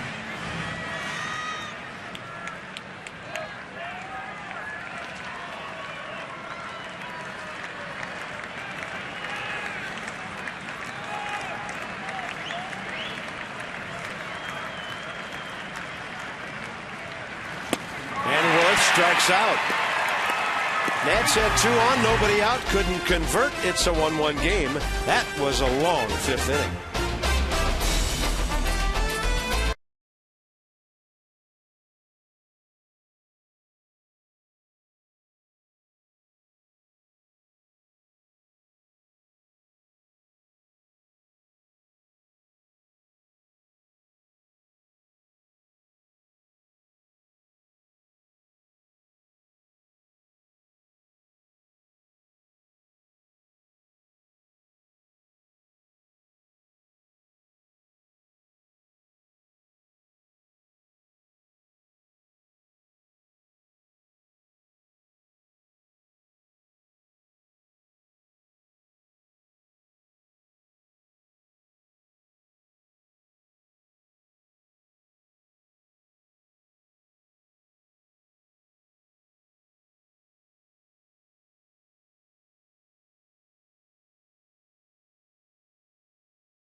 pitches, 16 strikes. Well, you never know what's going to happen at the ballpark. Why not have a whole lot of fun with a big group? Company outings, birthday parties, family reunions, you name it, you'll have a great time. Bigger the group, the bigger the savings. Check out group opportunities at nationals.com/groups. On to the 6th inning. I have that 5th inning taking almost 2 hours. So it's Sandoval, Francoeur, and Crawford for the Giants. Well, it's the longest 5th inning in history with just 1 run scored. An unearned run at that. Oh, Sandoval is flied to right and popped up to second. So we check the Giants box. Arias double in the 1st, a single in the 3rd, a single in the 5th. They had a couple of hits in the 4th from Posey, and Francoeur could not score. Then the ball that got through Ian Desmond tied the game, batted by Posey in the 5th.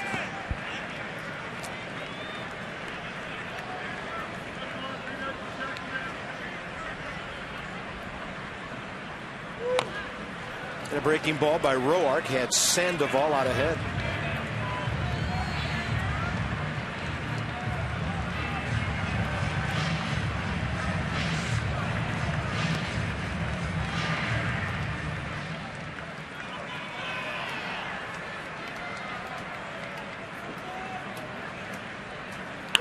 Yeah, Bochy had a bot up for Sandoval. I think he wanted to turn him around to the right side. Just 8 for his last 46, 174 against left-handed pitching. So if it was a crucial situation, I think that Davey Johnson was going to go to Fernando Abad to face Pablo Sandoval. Yeah, if it got down that far, that would have been a damaging inning for the Giants. Roark was able to get Pence on the ground ball to Desmond.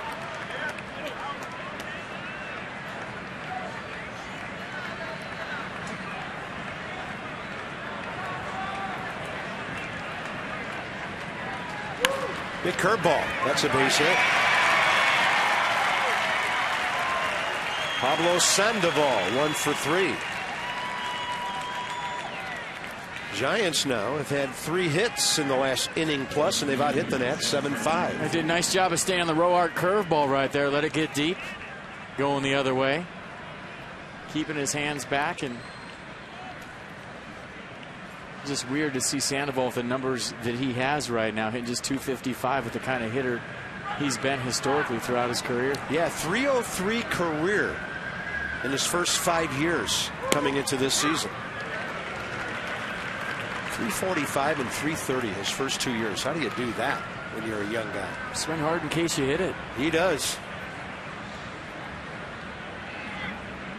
Hanley Ramirez had to hit 342 to keep him from winning a batting championship in 09.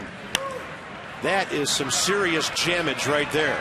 But it's to the top of the dugout, unreachable for Suzuki or LaRoche.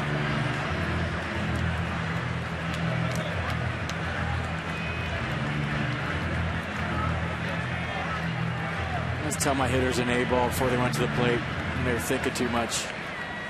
Don't think about anything. Go up there and swing hard in case you hit it. That takes the whole thought process out of it and simplifies it. I think Jeff Francoeur has been heeding that advice for the better part of 9 years.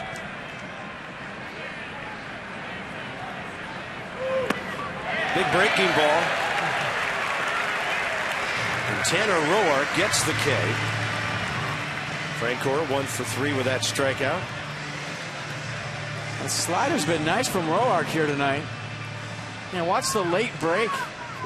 Just getting on top of it, out in front, 84 miles an hour to get the swing through strike 3. That was his first major league strikeout, by the way. Everything's been to contact. So $37 times that and Gio's 2 Ks to the Children's Inn at NIH. Thanks to our DC area Toyota dealers. Toyota Ks for kids. Brandon Crawford 0 for 2. Fly ball in the strikeout. Well, doesn't Major League Baseball authenticator guy got to get that ball and throw it out, put 14 stickers on it? What are they doing? Boy, you've been all over him ever since he tried to confiscate Worth's bat in the middle of a game. He's been all over me, too. He heard about it from somebody, huh? Can't take a bat away from a hot hitter. I don't care if it's going to the Hall of Fame or not. Fastball fouled back at 0-2 now.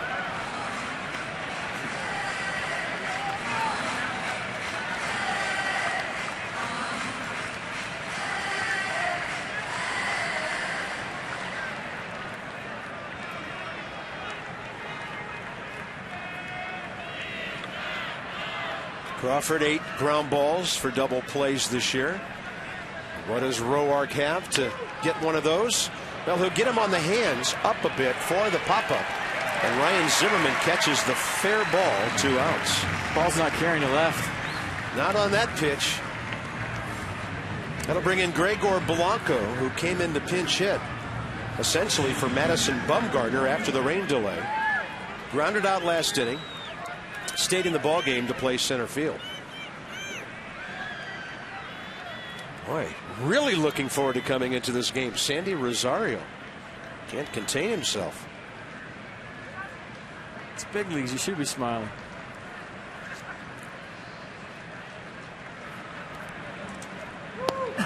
Nice breaking ball by Roark drops in. I'll tell you what, his off-speed stuff has been impressive. Obviously, the fastball 94, 95. The command has been good, but the slider and curve have been very impressive here tonight. That was the Mercedes-Benz of curveballs right there.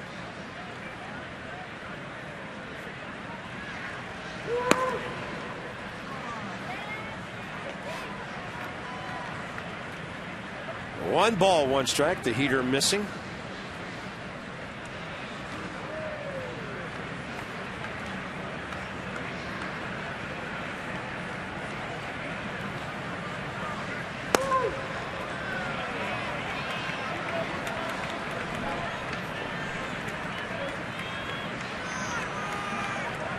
I like the way Roark's trying to bring the mullet back.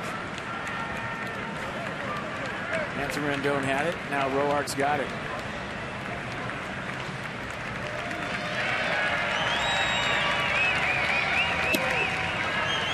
That wasn't a bad pitch right there. Suzuki set up in the outer half, reached across, but in reaching across, I thought this pitch had play. Let's see. Yeah, right down the middle.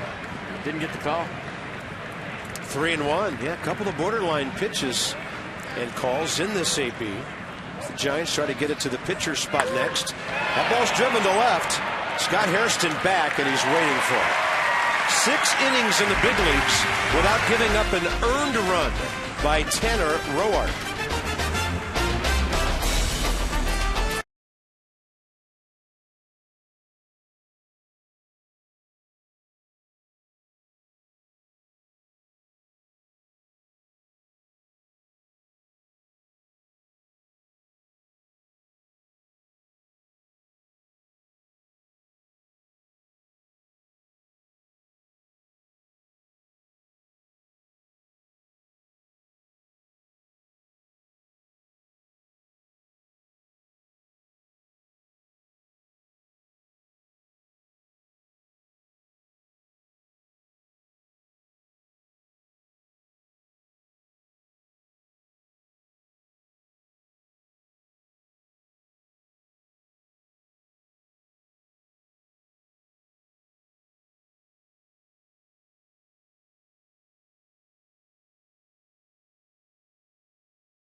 The drive of the game. The drive brought to you by Kia. Visit Kia.com. Learn why Kia is one of the fastest growing car brands in America. And how about Ian Desmond with his 50th? That's right, folks. 50th extra base hit of the year. That's 6th most in the National League. There's the ball coming in the dugout. He had 60 extra base hits all of last year, 50 and counting right now, and that ball's going to have, I don't know, some stickers on it maybe? Authentication. Yeah, he had 25 home runs last year, 33 doubles and 2 triples. Those 25 home runs led Major League shortstops. So he's got a chance to go way beyond some long hit numbers here. Moscoso, by the way, still pitching for the Giants. Ian Desmond is 2 for 2 career against him with, guess what, 2 doubles. Fastball, right side out of play. Nats box, 2 hits in the third, couldn't score. They had the bases loaded. 2 in the fourth when they did score. On a Desmond opposite field double, a LaRoche flare right field side, then a ground ball, 1-5-3 by Wilson Ramos.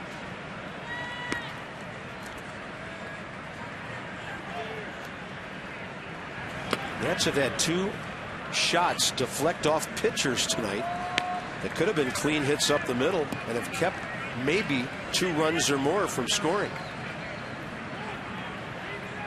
But they're making some things happen offensively. Target away, 1-1.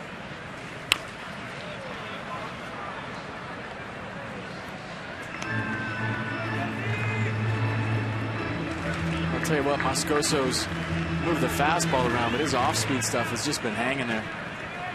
And there's no really nice way to put it. I mean, it's just spinning. He's throwing cement mixers for sliders. Sometimes those are the best pitch. Go to swing where you think it's going to be, and it just stays up. And a 1-2. It's another base hit for Desmond. He's thinking 2 as Frank Gore has to go over to his right, but that's a man who has 121 outfield assists in his career. Well, that's the way you run the bases, though. I mean, you're not satisfied with just a single. You're not Cadillacing to first base thinking, okay, I got a knock. You're thinking 2 right out of the box. You see the changeup from Moscoso down in. Desmond does a nice job of digging it out, and then he just puts his head down, and he's thinking 2 all the way.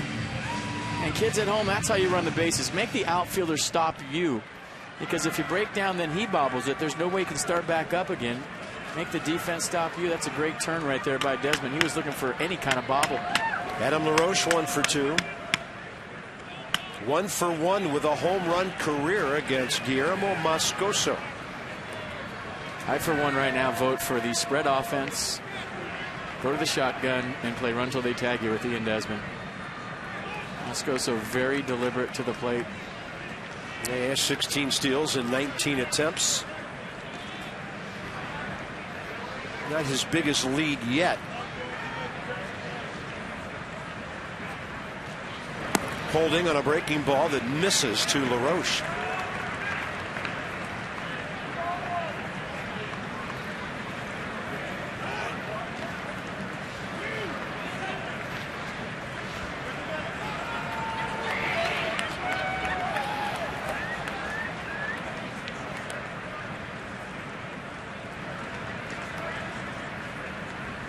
Now he's going, and there's a drive, deep right field. See you later. The Nats are on top, 3-1. Viva La Roche.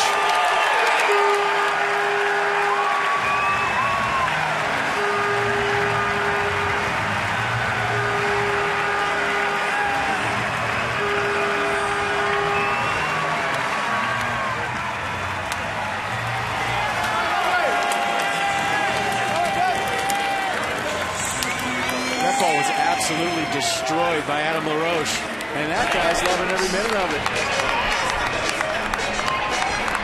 So nice job by Ian Desmond getting on base. He was going on the pitch, had second base stolen, but Adam LaRoche could not pass up a 1-0 fastball right down the middle. He got all of it in the Nats bullpen to make it 3-1. How about LaRoche, 2 for 2 career against Moscoso, both hits home runs. Here's Kurt Suzuki, 3-1 Nats, nobody out. Breaking ball for a strike. Check out home run number 17 off the bat of Adam LaRoche, and wow, belt high, on time, catches it out front, barrel to the baseball. And there was no doubt about that one, hitting off the back of the Nats bullpen. Breaking ball to Suzuki. Arias for the first out. Hairston and the pitcher spot the next two, and as Abad continues to throw, it might be it for Tanner Roark, who has become the pitcher of record again. Pace he's going. If the Nats hold on here, obviously a long way. He could be a 20-win guy. I was thinking the same thing. I knew where you were going with that. Tanner Roark, Cy Young.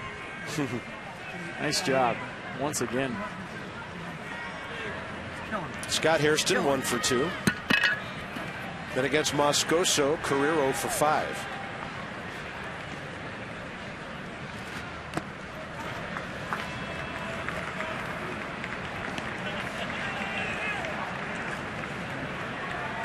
Steve Lombardozzi to hit for Roark in a moment.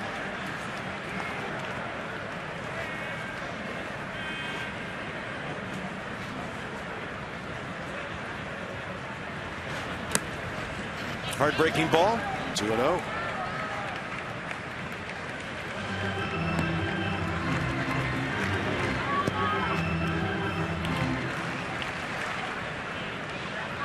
Long couple of innings for Guillermo Moscoso.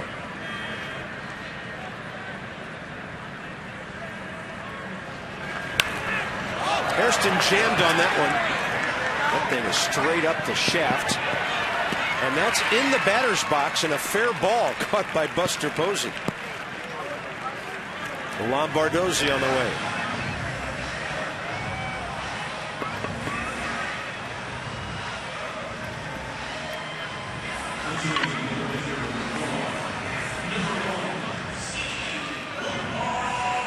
Steve Lombardozzi was swinging the bat great. 377 over his last 26 games. You just usually don't mention numbers like that for part-time guys, spot starters, pinch hitters. It's so hard to put any kind of consistent streak together. Steve's been able to do that. Facing this right-hander for the first time. This looks so much more relaxed up there, so much more rhythm in his swing. We talked about that timing method that he's been using lately, where he's just keeping his hands kind of moving it into the pitch. Wow, pretty good pitch. Might have been a makeup call. The one before might have been outside. And that also might be something about a pitcher who's been out there for a long time through 2 innings. Not really establishing strikes early, walking his first 2 men in the 5th. 1 ball, 1 strike. Pretty good heat there. 92 moving away.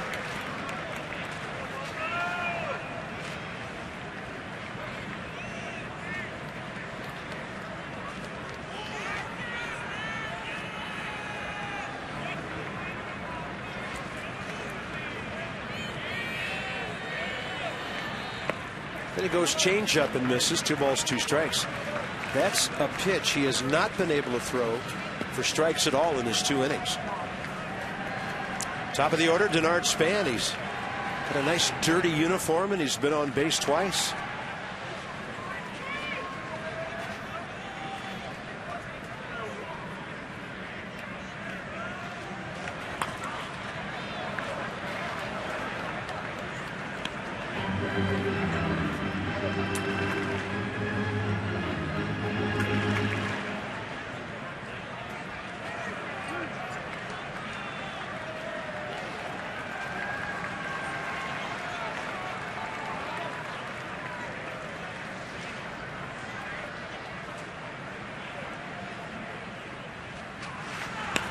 Off speed. Nothing much bothering Lombardozzi these days.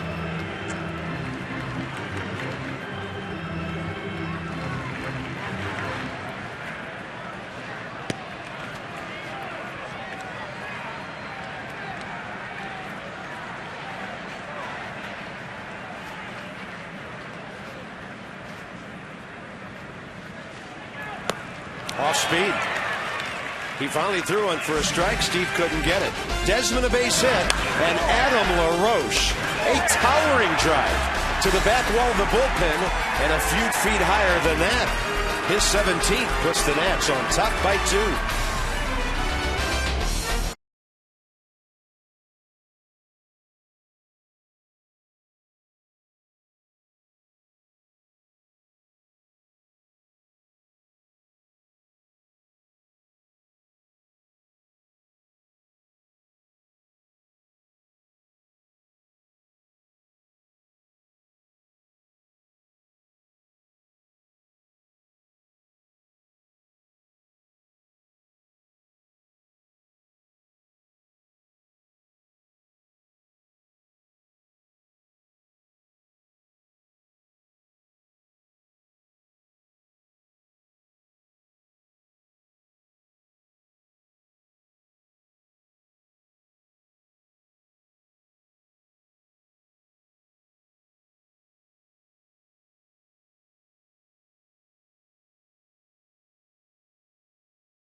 run. So that's 111 for the Nationals this year. And every time one leaves the yard, it's $250 into the coffers of the Children's National Medical Center. That's from Lexus, the pursuit of perfection and the generosity of our Washington, D.C. Lexus dealers. Fernando Abad, 29th appearance, 26 innings, 24 Ks, a 6-to-1 strikeout walk ratio. He has given up more hits, though, than innings pitched, 30 over 26. A fastball curveball change for Abad. Fastball go 90 to 95.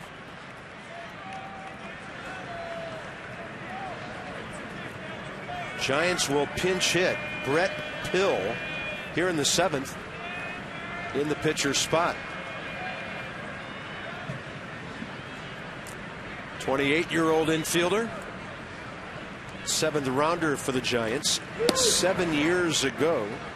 And as a pinch hitter, he's 1 for 10 with an RBI, batting .239 overall.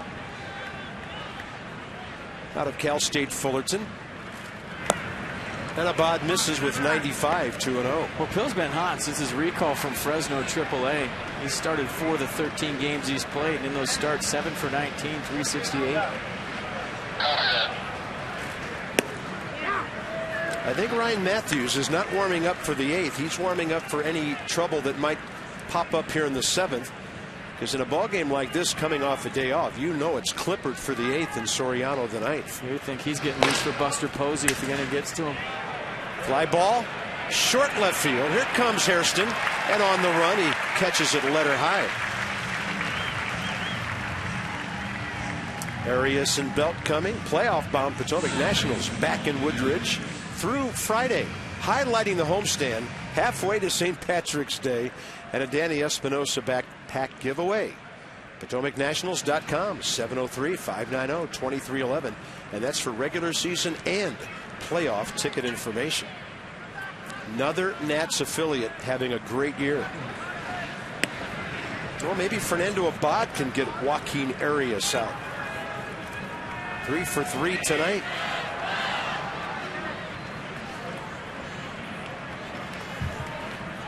Pitcher facing this hitter for the first time. And he's 4 for 4. Bruce Bochy's thinking, okay, Scudero's not feeling well. I got to put a guy in the number 2 hole who's 0 for his last 11.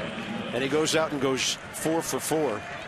And using the ballpark, he's hit at least 1 hit to every field tonight. He did a nice job of going the other way right there, staying back on the curveball, letting it get deep, backing it up and getting his 4th hit of the night. Barring a double play, Posey bats in the inning. So if there's no double play, Brandon Belt probably Abad's last batter. And he's hit the ball hard twice tonight. A walk, a liner to left, and a base hit up the middle. 96 from Abad. A little reach back challenge piece.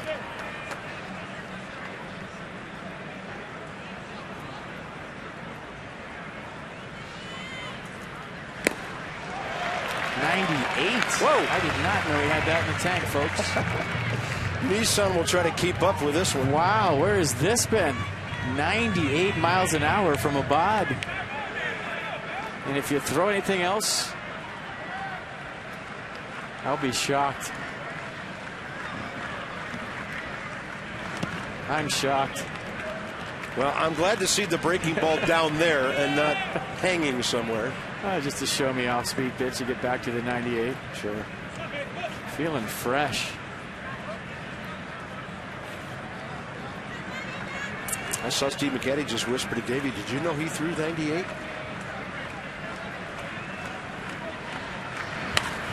Overpowered him, but Belt able to follow it straight back. So last 3 fastballs, 96, 98, and 97 from Fernando Abad. That's a guy that usually sits around 92. He'll pop 94 once in a while. I remember his first outing as a Nat. He was fired up. He touched 96 a couple of times, but goodness. Has not pitched since last Wednesday. And he got knocked around a little bit by the Braves. 2/3 of an inning, a run on 2 hits. And that 6-3 loss. You're looking at Ryan Matthews' hitter, Buster Posey, if this inning doesn't end right now. 2-2 pitch. Inside. I don't think you start the runner. No way down by 2 if you're Bruce Bochy right here, especially with about having strikeout stuff right now with the fastball. Giants don't do a lot of running.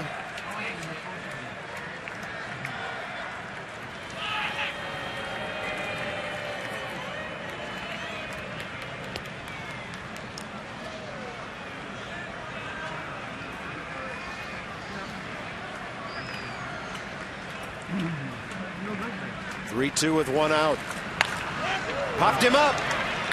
Ryan Zimmerman near the line, and a huge second out. Boy, talk about going after somebody and just challenging Brandon Belt with some serious heat. Nice job by Fernando Abad right there to get the out.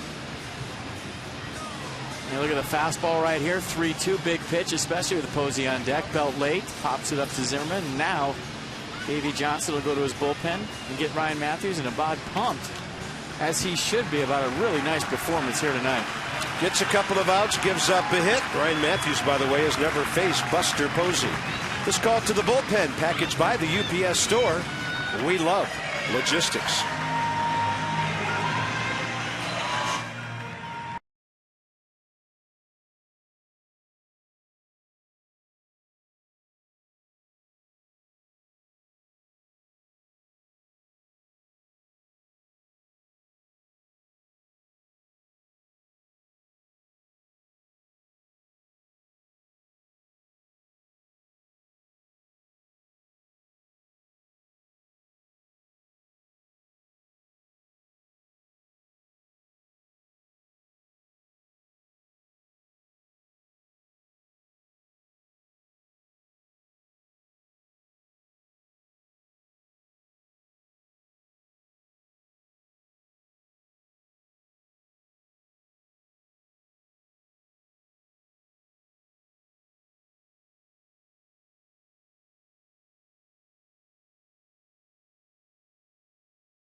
A runner aboard, 2 outs, top of the 7th after a long rain delay tonight.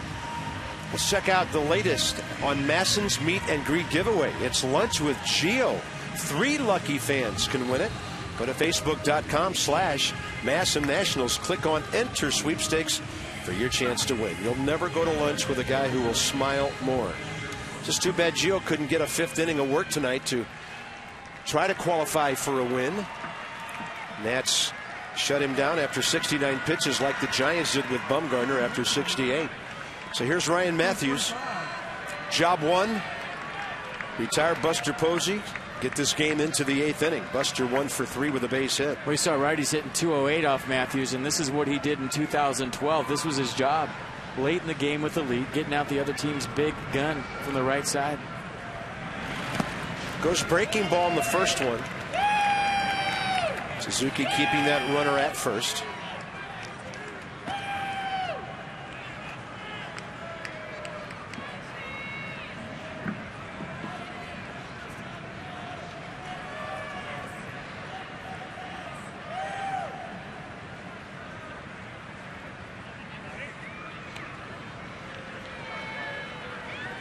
The Nationals have been doing a nice job the last couple of weeks of controlling the running game, throwing over, keeping guys close, mixing up their tempos. Simple step off here and there.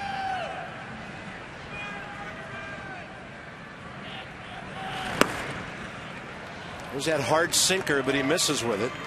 2-0.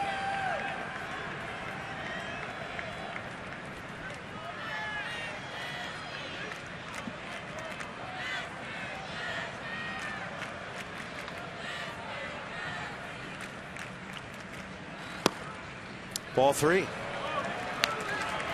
Sometimes if Ryan's a little too strong and hasn't thrown in a couple of days,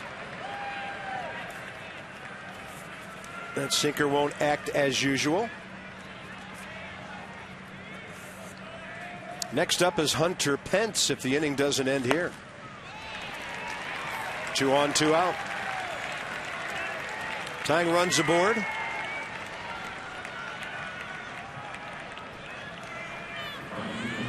And Steve McCaddy watching. Don't know if he knows that Hunter Pence is 2 for 2 career against Matthews. He just knows he's got to get another tough hitter to end this inning. I mean, who knows what happens with Pence, but I think when you fall behind Posey like that, it's not the worst thing in the world to put him on base, even though he's a tie and run or represents a tie and run. Agreed. 100%. You're going to have to get in the strike zone sooner or later if you're Ryan Matthews. That's 5 in a row.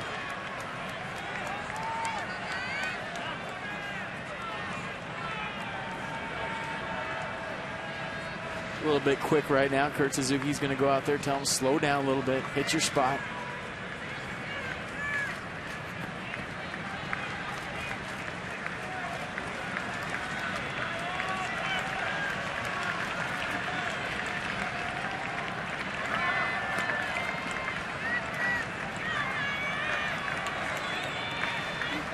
Ryan's first appearance against his neighborhood team this year. Hurt himself in San Diego before the trip took us to San Fran. And Desmond can't get it.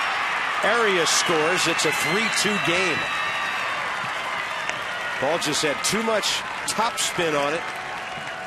That run charged to Fernando Abad, closing the book on him. And it's a chopper up the middle. A lot of topspin right here. Tried to get the two-seamer in. Fell behind, kind of left it out over the plate, and Pence just pokes it up the middle to make this a one-run game. Now the tying runs at second, and he faces Pablo Sandoval. And Steve McCaddy to the mound.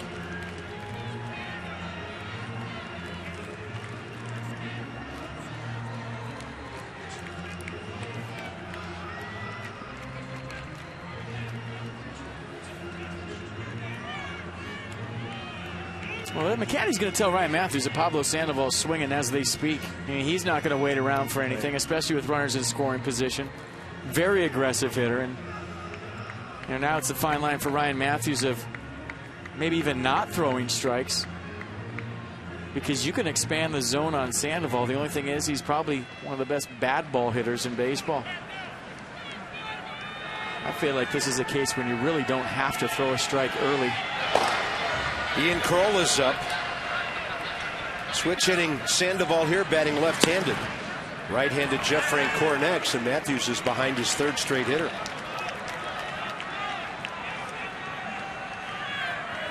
Well, he's swinging.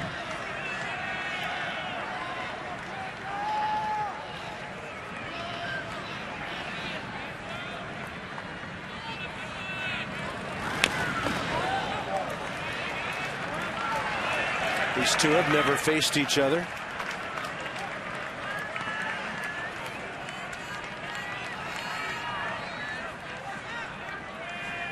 Sandoval 1 for 3. Base hit last time, taking a breaking ball to left field against Tanner Roark. 1-1 count, target on the edge. Just missing.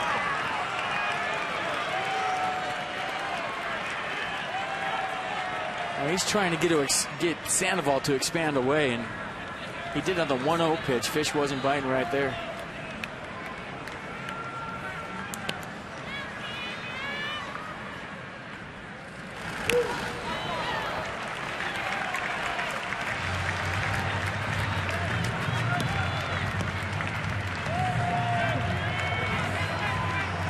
Well, I think you could bounce a split right here if you're Matthews.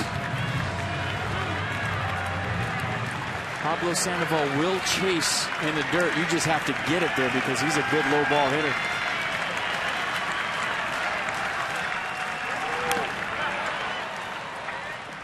Threw it, left it up.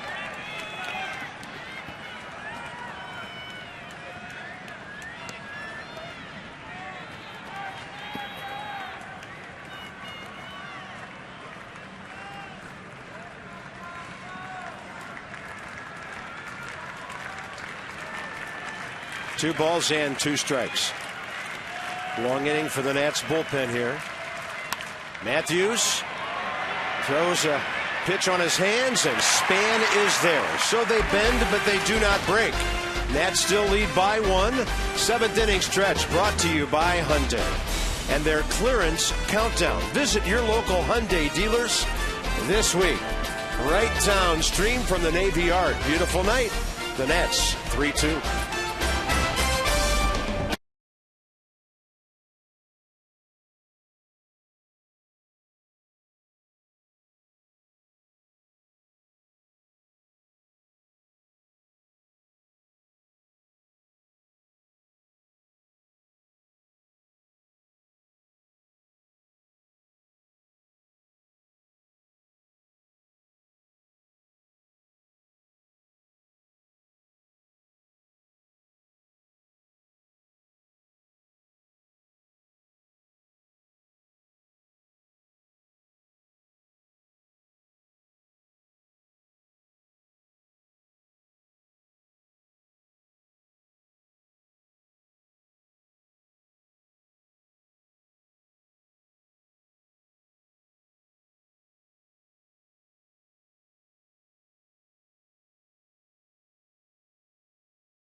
Alexandria 3-2 Nats headed to the top, the bottom of the 7th, excuse me. And Desmond 2 for 3 at the double. Gio Gonzalez did a nice job in 69 pitches. And the difference in this game, Adam LaRoche take it back to the 6th inning. The night of him, Adam LaRoche, 4th inning base hit. And then the 2-run homer, that was the difference. Center cut fastball, 1-0 pitch from Moscoso into the bullpen to make it 3-1. And it's 3-2 where we stand right now. Jose Mijares, 28-year-old lefty, waiver pickup by the Giants from Kansas City, August of last year.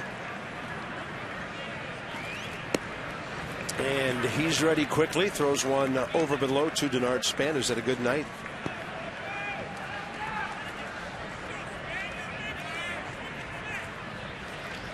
Span is 2 for 3 career against him.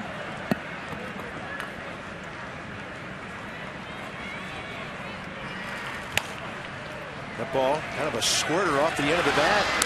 And Pablo Sandoval right there to grab. That ball had some spin on it. That's the first out, bottom of the 7th. Sandoval playing near the line at this stage of the game. Crowd of 27,304 paid tonight.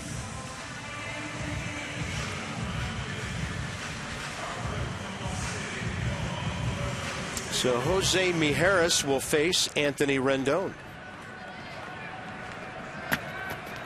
Mijares, a 3-pitch guy, fastball, slider, change, a fastball averaging 90.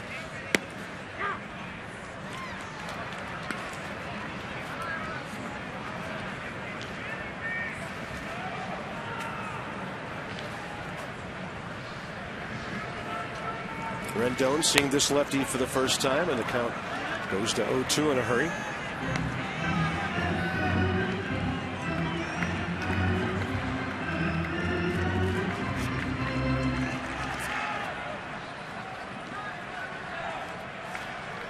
Tyler Clippard for the 8th.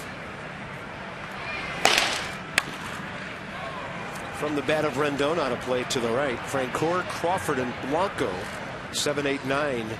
The Giants do ups in that important inning. MLB.TV celebrating 11 years. You can catch the rest of this season in HD quality with MLB.TV Premium and catch every out-of-market game live on more than 350 mobile and connected devices. That's why we call it baseball everywhere. 0-2, a little bit up. Ryan Zimmerman, a tough luck 0 for 2 tonight. MLB going on the rain delay, watching ball games from around the league. It's a beautiful thing. Watching Pittsburgh, St. Louis. We had Braves Phillies tuned in up here for a while. Yeah, checking it out. Screech signing autographs with his talent. There's one smart bird.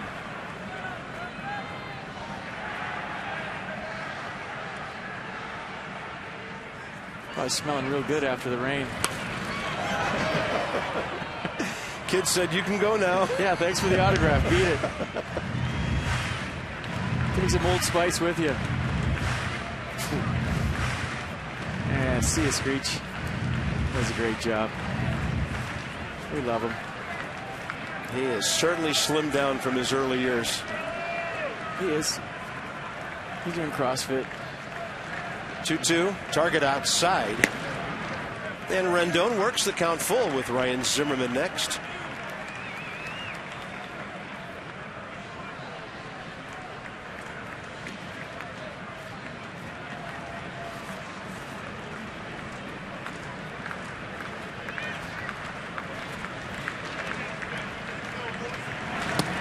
Great at bat. Anthony Rendon's on for the 3rd time tonight. Double, 2 walks. Put the left-hander on the stretch here to take on Ryan Zimmerman. Tomorrow night, Jordan Zimmerman and Tim Lincecum. 13-6 against 6-11. Dan Herron, Ryan Vogelsong in the day game, 4:05 on Thursday. Then for the Nats, it's on to Atlanta. A couple of night games at 1:30 on Sunday. Road trip will then move on to Chicago for 4, Kansas City for 3. Bruce Bochy making a pitching change here with 1 out, 1 on in the 7th. He needs a right-hander against Ryan Zimmerman.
Maybe he just had, and I think Tony Tarasco is as well.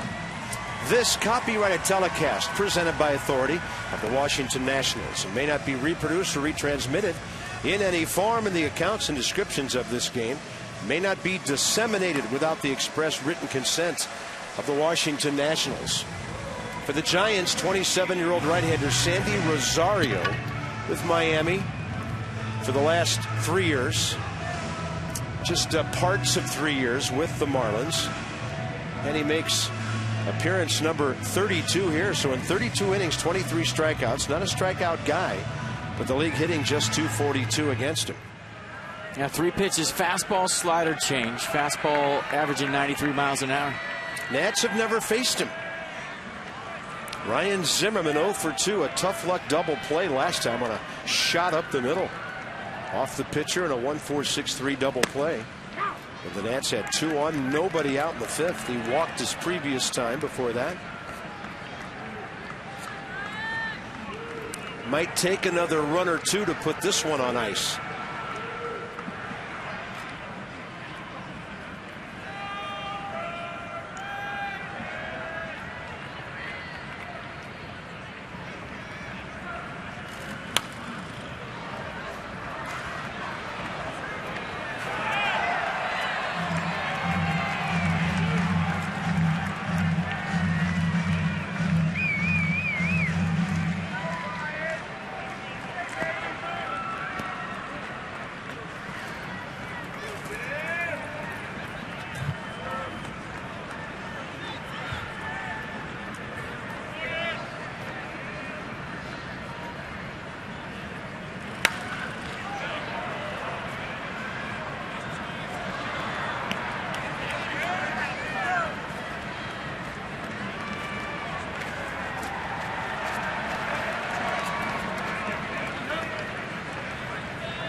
Rendon short lead.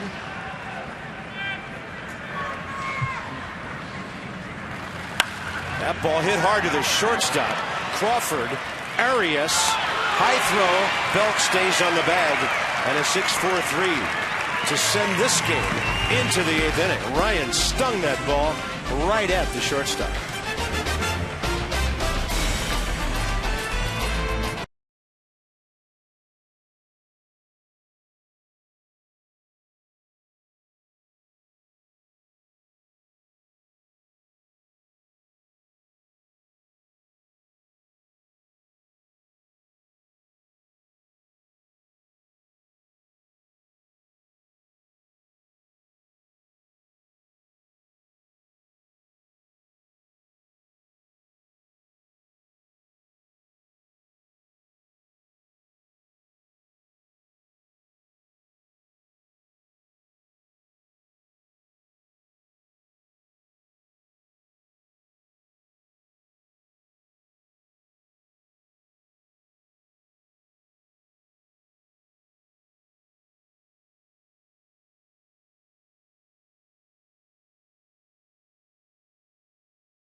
Right after the rain delay, Adam LaRoche's home run, 2-run lead. Giants chipped away with a tally in the 7th.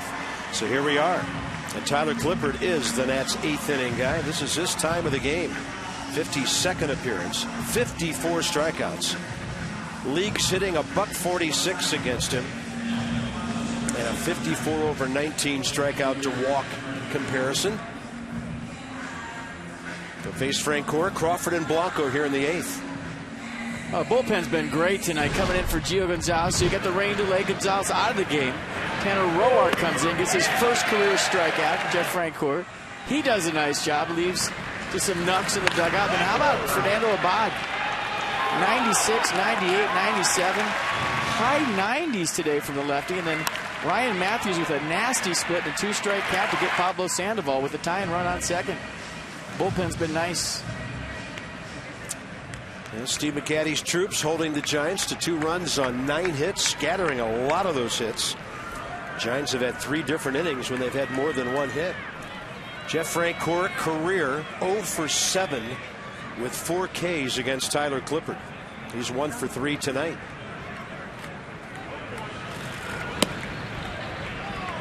Fastball, 8th inning underway, ball 1.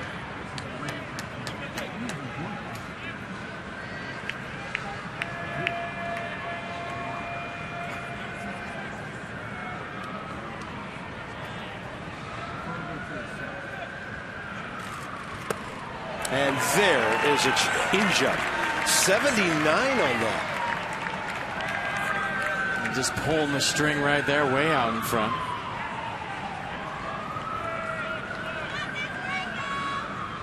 He floats that thing in there. When he gets it in the 70s, look out.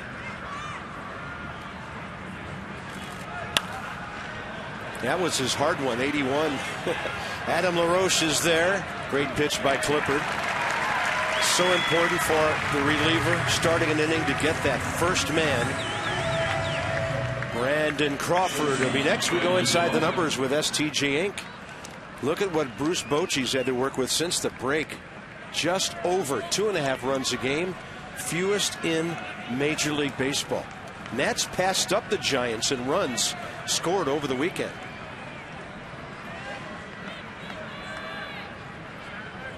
So Crawford 0 for 3.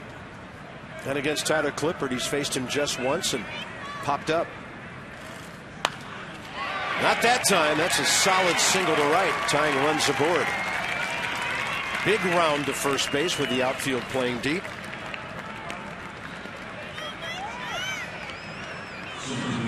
Next up, Gregor Blanco, the center fielder.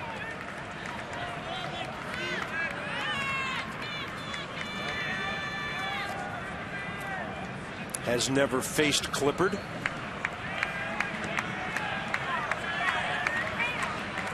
That is Santiago Casilla. That's at Worth. Desmond LaRoche due up, bottom 8.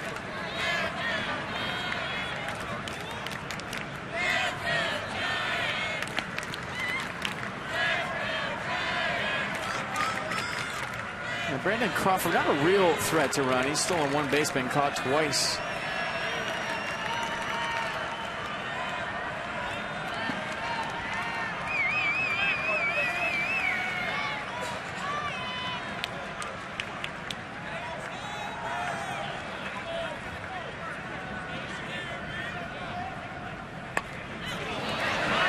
Zimmerman diving, and the ball short hopped before Ryan got the glove on it. Great effort. Yeah, what an effort right there by the Nats third baseman.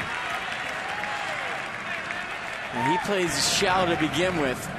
Blanco trying to ambush him with the base hit bunt. He leaves his feet, selling out, trying to get the out. And just misses it on the short hop. Great effort. Clippard ahead 0-1. Blanco one sacrifice bunt this year.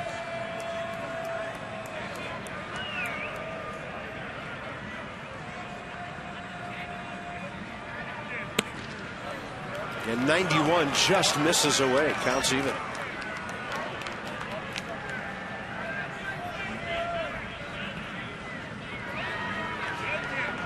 When you think of Tyler Clippard, you don't really think of a ground ball guy, but he sure take one right here. A lot of fly ball outs, a lot of strikeouts, but a whole lot of ground ball outs.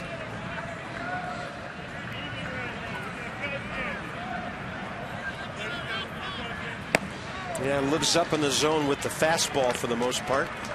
That 92 inside, and the count's 2-1.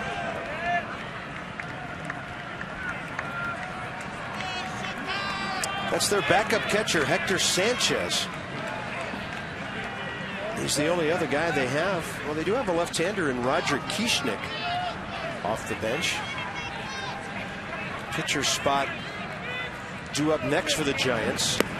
Clippard misses with the changeup, 3-1.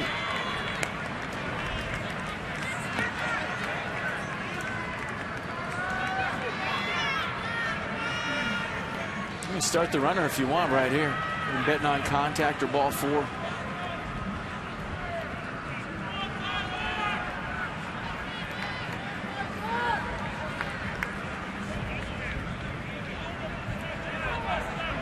Long look and a throw over.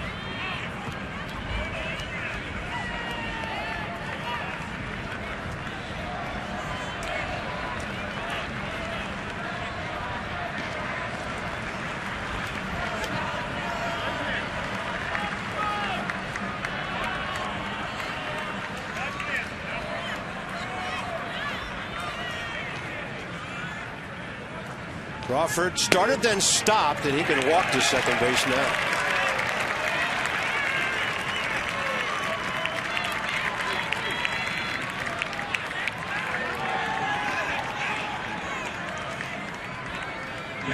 Switch hitting catcher Hector Sanchez, who's actually 1-for-1 career against Tyler Clippard, will be the pinch hitter in the number 1 spot, which has been the Giants pitcher's spot since the 5th inning.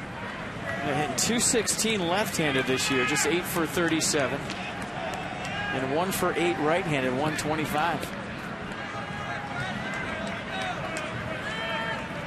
So Sanchez overall as a pinch hitter, 2 for 16, 2 runs batted in, tying runs at second base with 1 out. Clippard having a hard time getting the call on a fastball near that outside edge. He's having a hard time nailing down the strike zone right now, especially on the outer half. Not missing by much, but those are away.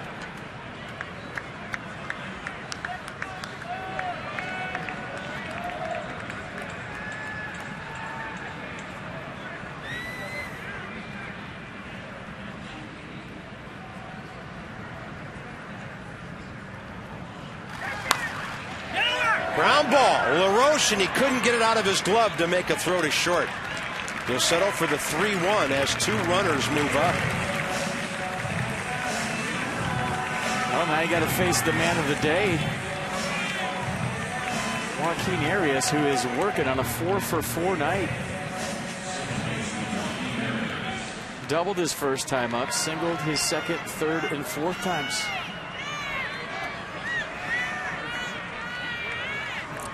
Against Tyler Clippard, he's faced him once, 0-for-1, a strikeout. And you're definitely not pitching around Arias to get to Brandon Belt, so game on. Here we go. Yes, sir.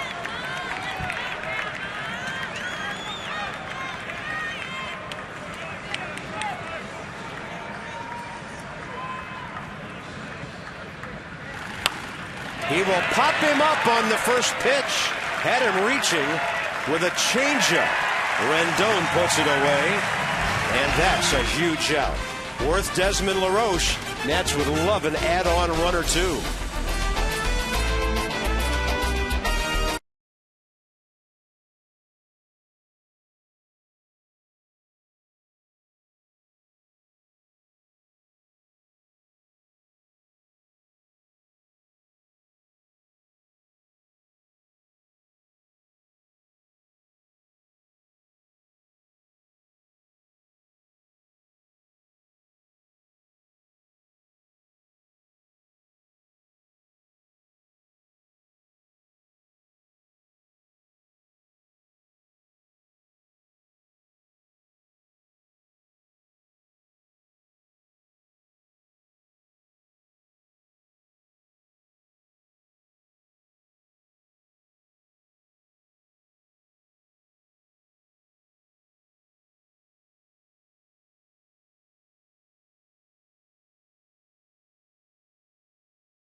For the Giants, he's 6-11, and the Nats have beaten him 4 out of 5 times when he's gotten a decision against our ball club. Jordan Zimmerman will be looking for number 14.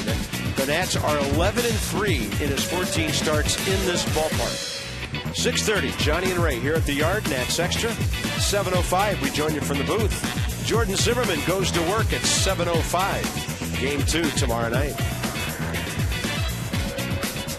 So a tight ball game, 3-2 into the bottom of the 8th after that rain delay a couple of hours ago. Worth Desmond LaRoche coming up, and we get an update from Julie. Well, guys, it is the end of an era, and by that I mean a batting era. Jason Worth's broken bat from his first at-bat of the game was, in fact, the bat that he had so much success with in this past month. It was the bat that got him his 1,000th hit, also the bat that Adam LaRoche had been using back in Milwaukee to get his home run. And when the bat was returned to the Authenticator dude right down here in the dugout, it was already tagged because of his 1,000th hit, but he said, no, I'm holding on to it. So it went right back to his locker, and so the authenticator did not keep it, just so you know, FP. But then when Adam LaRoche went up to bat again, he used Jason Worth's bat as well to hit that home run. And that's a fair ball. Bounces off the short corner. And Jason Worth, as the Nats try to increase that lead, gets a big double to lead off the 8th. Julie, anything you needed to wrap that up with? Guess we're okay. Desmond will be next. There you go. The bat that he's using now, the exact same make and model. So something about him is definitely working for him. I like that sign. Worth it. Nicely done, gentlemen. Leadoff double here in the 8th, and now it's up to Ian Desmond to try to advance Jason Worth at least to third base with nobody out. Desmond has doubled, singled, has scored 2 of the Nats' 3 runs. So Santiago Garcia greeted rudely by Worth. That was his first career hit against the right-hander in 4 at-bats. Ian Desmond is 0 for 2 against him.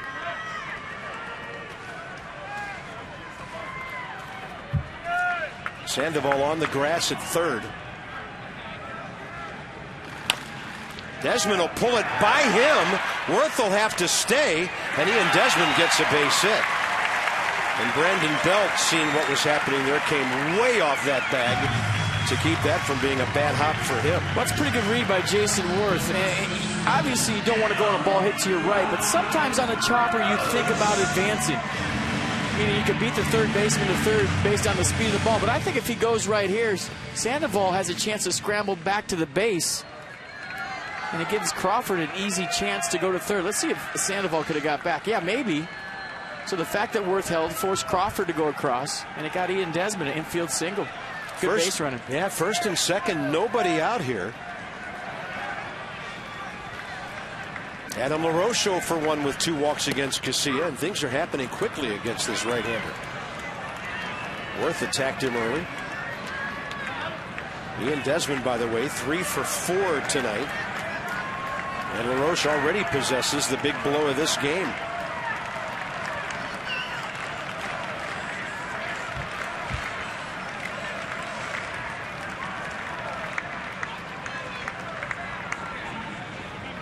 Adam LaRoche, by the way, now in his last 9 games, 3 home runs, 7 batted in.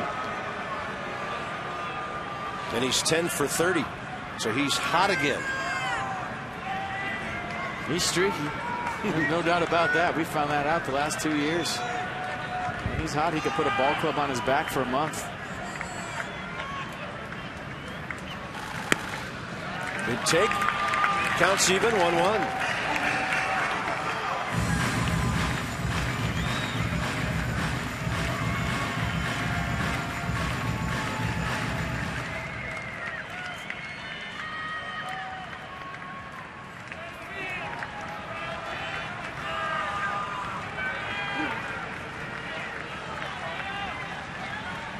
Nobody out here in the 8th.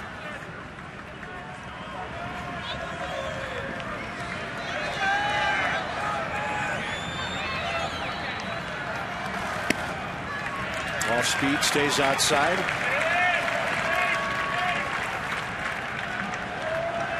You're in the count, get a pitch, let her fly. Rafael Soriano waiting. Could have a chance for his 30th save, but depends on what the Nats do on the board here. Adam will pull it. Hot shot for Belt to the shortstop for 1. Important thing is Worth gets to third base with 1 out. Boy, Ian Desmond didn't slide right there, and he was trying to get that ball to hit him in the back on the feed from Brandon Belt. He tried to stay up as long as he could, and it didn't slide. He told me because of that blister or chunk out of his hand that he's having trouble sliding because that's the hand that goes in the dirt. So he stands up right here hoping that ball will hit him, and it just misses him. He thought he was going to wear that right between the numbers, and it just missed him. Left-hander Javier Lopez, probably for the number 9 spot. because Chad Tracy would probably be Davies' guy there. Or if Bryce Harper's feeling better, you could always go with him. Yeah, we don't know if Bryce is available or not. But he took batting practice today, and he was feeling a little bit better, and there he is. Tightening up that belt, and evidently he's available. Kurt Suzuki, though, the big guy to focus on here. Harper steps out on deck for Hairston.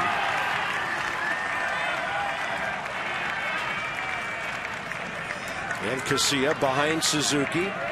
Kurt is 0 for 1 career against him. That's a called strike.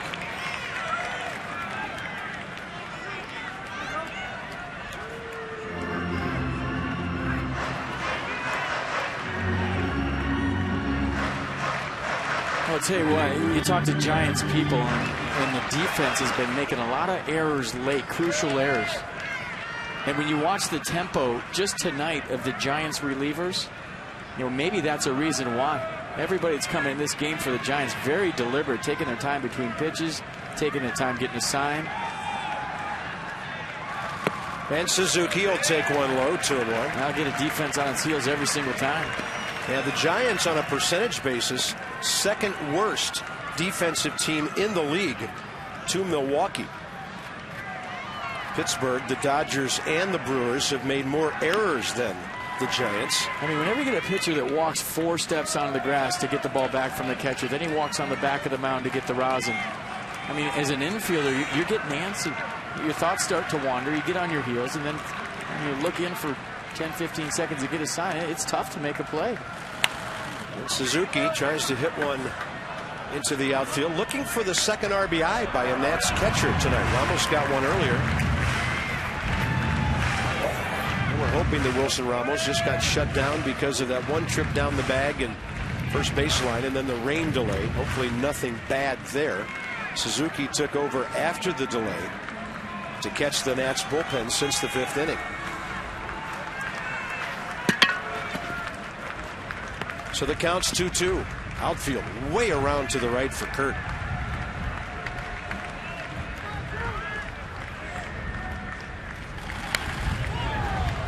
Kind of a half swing, but he got enough of it.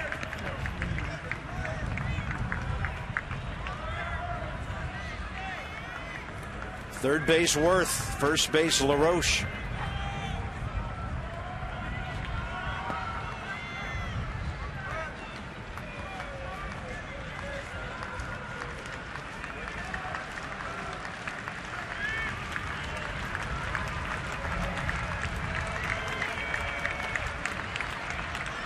And LaRoche just went walking off first base, and Kurt's got to be swinging on 2-2, but Adam LaRoche well on his way to second there. And for the 37th time this year, Adam LaRoche steals second, and the ball's fouled off.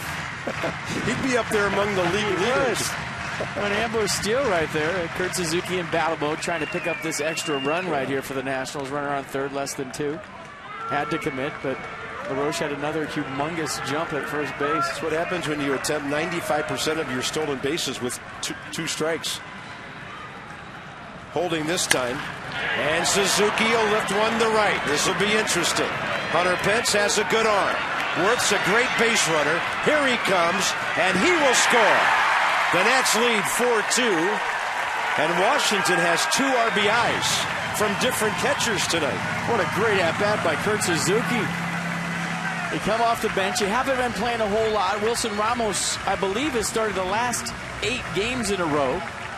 So you have a rain delay, something going on with Wilson Ramos. Suzuki comes in, fights in a 2-strike count, and gets just enough of this fastball to score Jason Worth from third to make it 4-2. Great at-bat by Kurt Suzuki. And by the way, Adam LaRoche got himself to second base on that throw.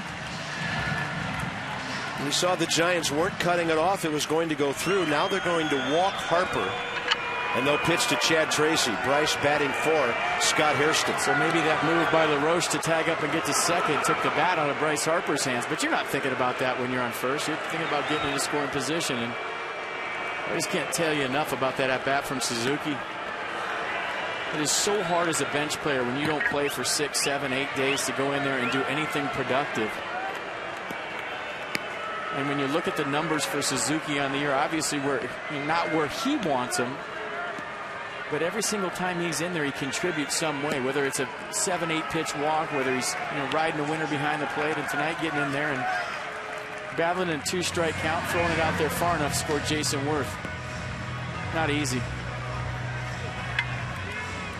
Well, now the wheels are turning. Bruce Bochy had a left-hander ready. Well, he was going to walk. He made that choice that managers will make. Let the guy who's leaving the game intentionally walk the batter. Don't bring a lefty and make him throw 4 bad ones. So taking care of that, Casilla. Javier Lopez coming in against Chad Tracy with 2 men aboard.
With Chad Tracy in a moment.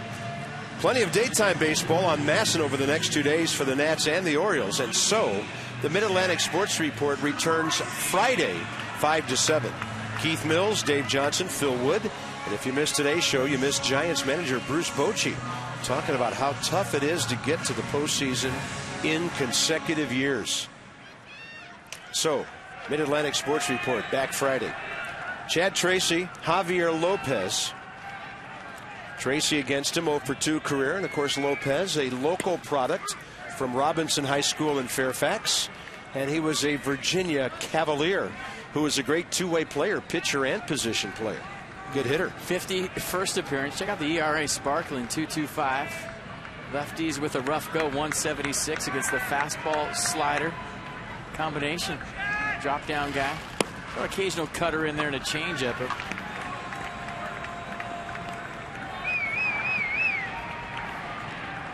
He was one of the first guys to congratulate me when I got the job here, Carp, and he came over and said, "You're going to love it there." He would know. He was right.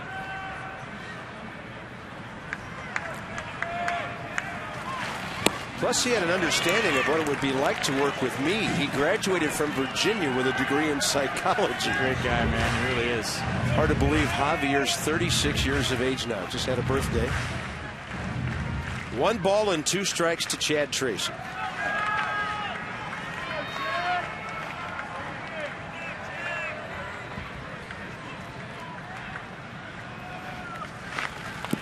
Big slow breaking ball, and Chad able to extend just to keep the at-bat alive.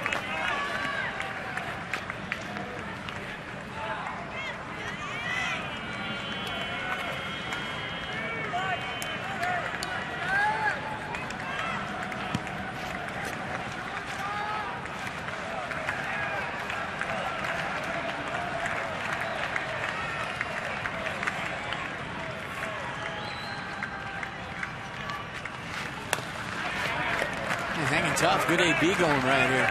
And Chad hasn't had many lately, has he? No, and then you come in, you face a guy like Javi Lopez, drop down guy, 3/4 guy, left on left matchup. Not easy. We showed you the numbers for Lopez against lefties, and Not easy, trying to hang in there tough. I've got Chad's last at bat last Tuesday against Atlanta. 1 ball, 2 strikes. Getting his swings in here.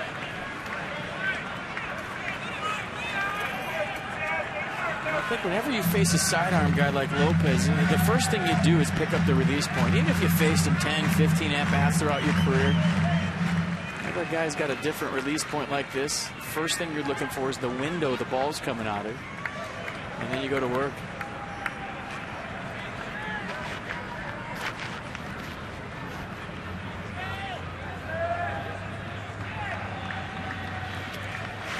One, 2, and Chad Tracy, good eye on that breaker. Gets the count even with quite a battle, 2-2. And the more pitches you see in an at-bat off a guy like this, the better chance you have of putting the ball in play.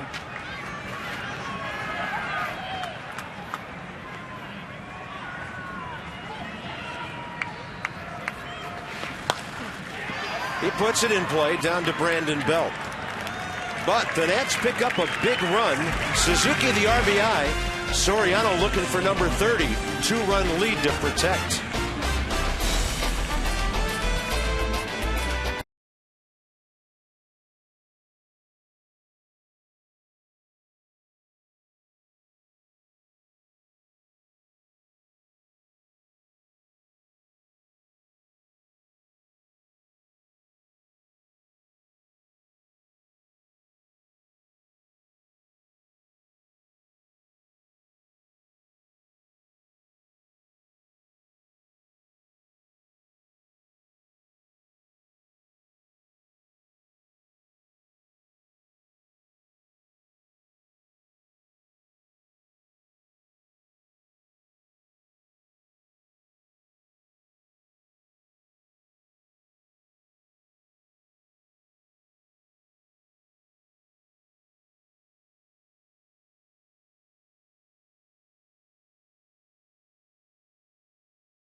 Nats on top by 2, trying to win their 4th in a row. And there's a new left fielder. Bryce Harper will stay in after pinch hitting for Hairston, so that's a straight-up switch. And here's Rafael Soriano, 49th ball game, ERA well under 3, looking for save number 30. He saved 42 for the Yankees last year. Well, he's going to have to earn save number 30 because it's a big boy save. Brandon Belt, Buster Posey, and Hunter Pence do up for the Giants. We'll see fastball, cutter, and a slider from Soriano. Brandon Belt 1 for 3 with a walk tonight.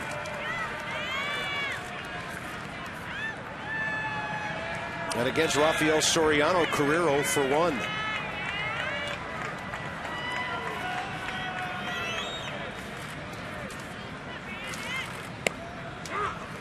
He gets the call on a tailing fastball to the outside edge. Well, he's the kind of guy, if he's going to get a couple inches on the outer half, he'll pick out there and maybe try to expand. That ball's outside. He gets the call for strike 1. Yeah, staying out there, and this time the hitter figures I better be hacking. And he's got that kind of command, and he knows if he's going to get a couple inches, he's going to wear it out.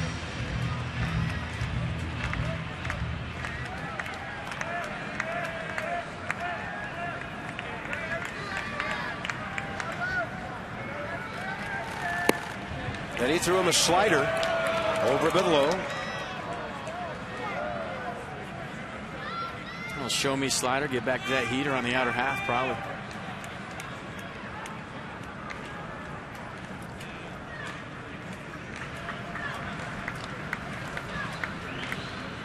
going back in. Jammed him up and in, and that ball about 5 feet foul. Very interesting when you watch Kurt Suzuki give the sign. It's after Soriano comes up from his bend over thing and gives the sign late. We'll keep an eye on it right here.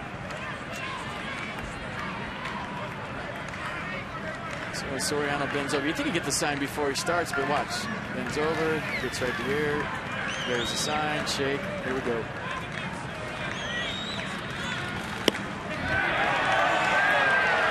No swing, says Jeff Nelson.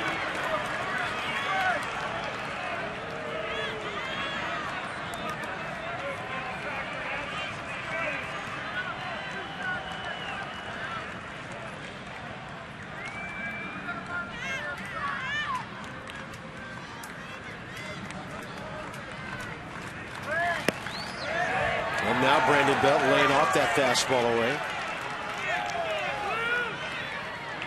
Well, now you got to make him swing. You can't put a runner on here for Buster Posey, representing the tie and run.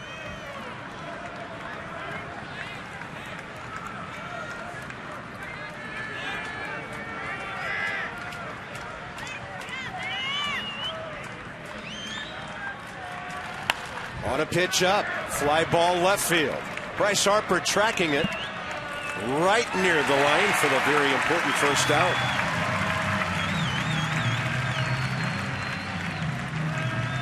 Johnny Holiday, Ray Knight. That's Extra, presented by PNC Bank.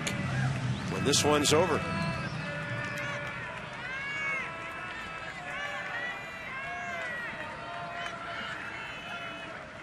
Buster Posey tonight, 1 for 3, base hit, reached on an error. They got the Giants their first run back in the 5th, and he walked in the 7th. Posey 1 for 1 career against Soriano on that ball. Way over his helmet in the reach of Suzuki, and Posey turned around pretty quickly and looked at the pitcher.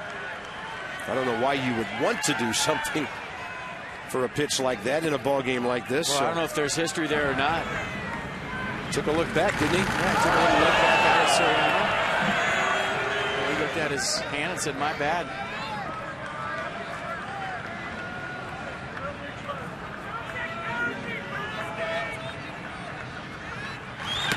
That one sails upstairs.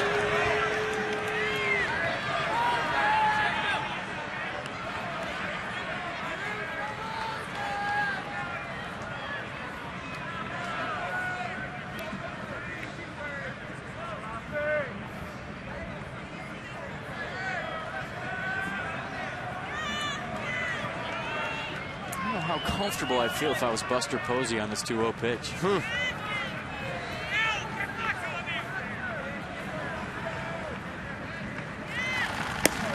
Inside ball 3. Shows you how big that run was in the bottom of the 8th. Margin of error to work with. Doubled here in the 9th with Hunter Pence on deck.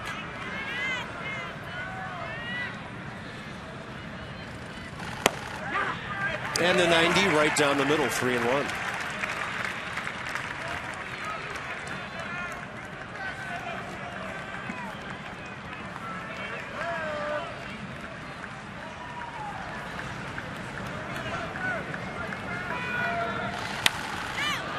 That one's popped up and out of play.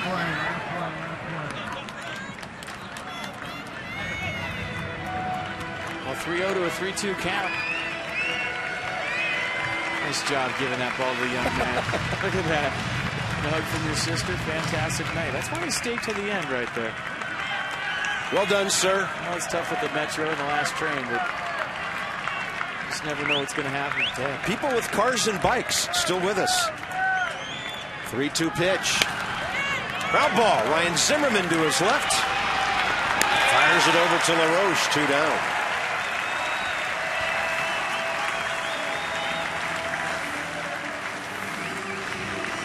Well, the Nats an out away from a winning homestand to this point.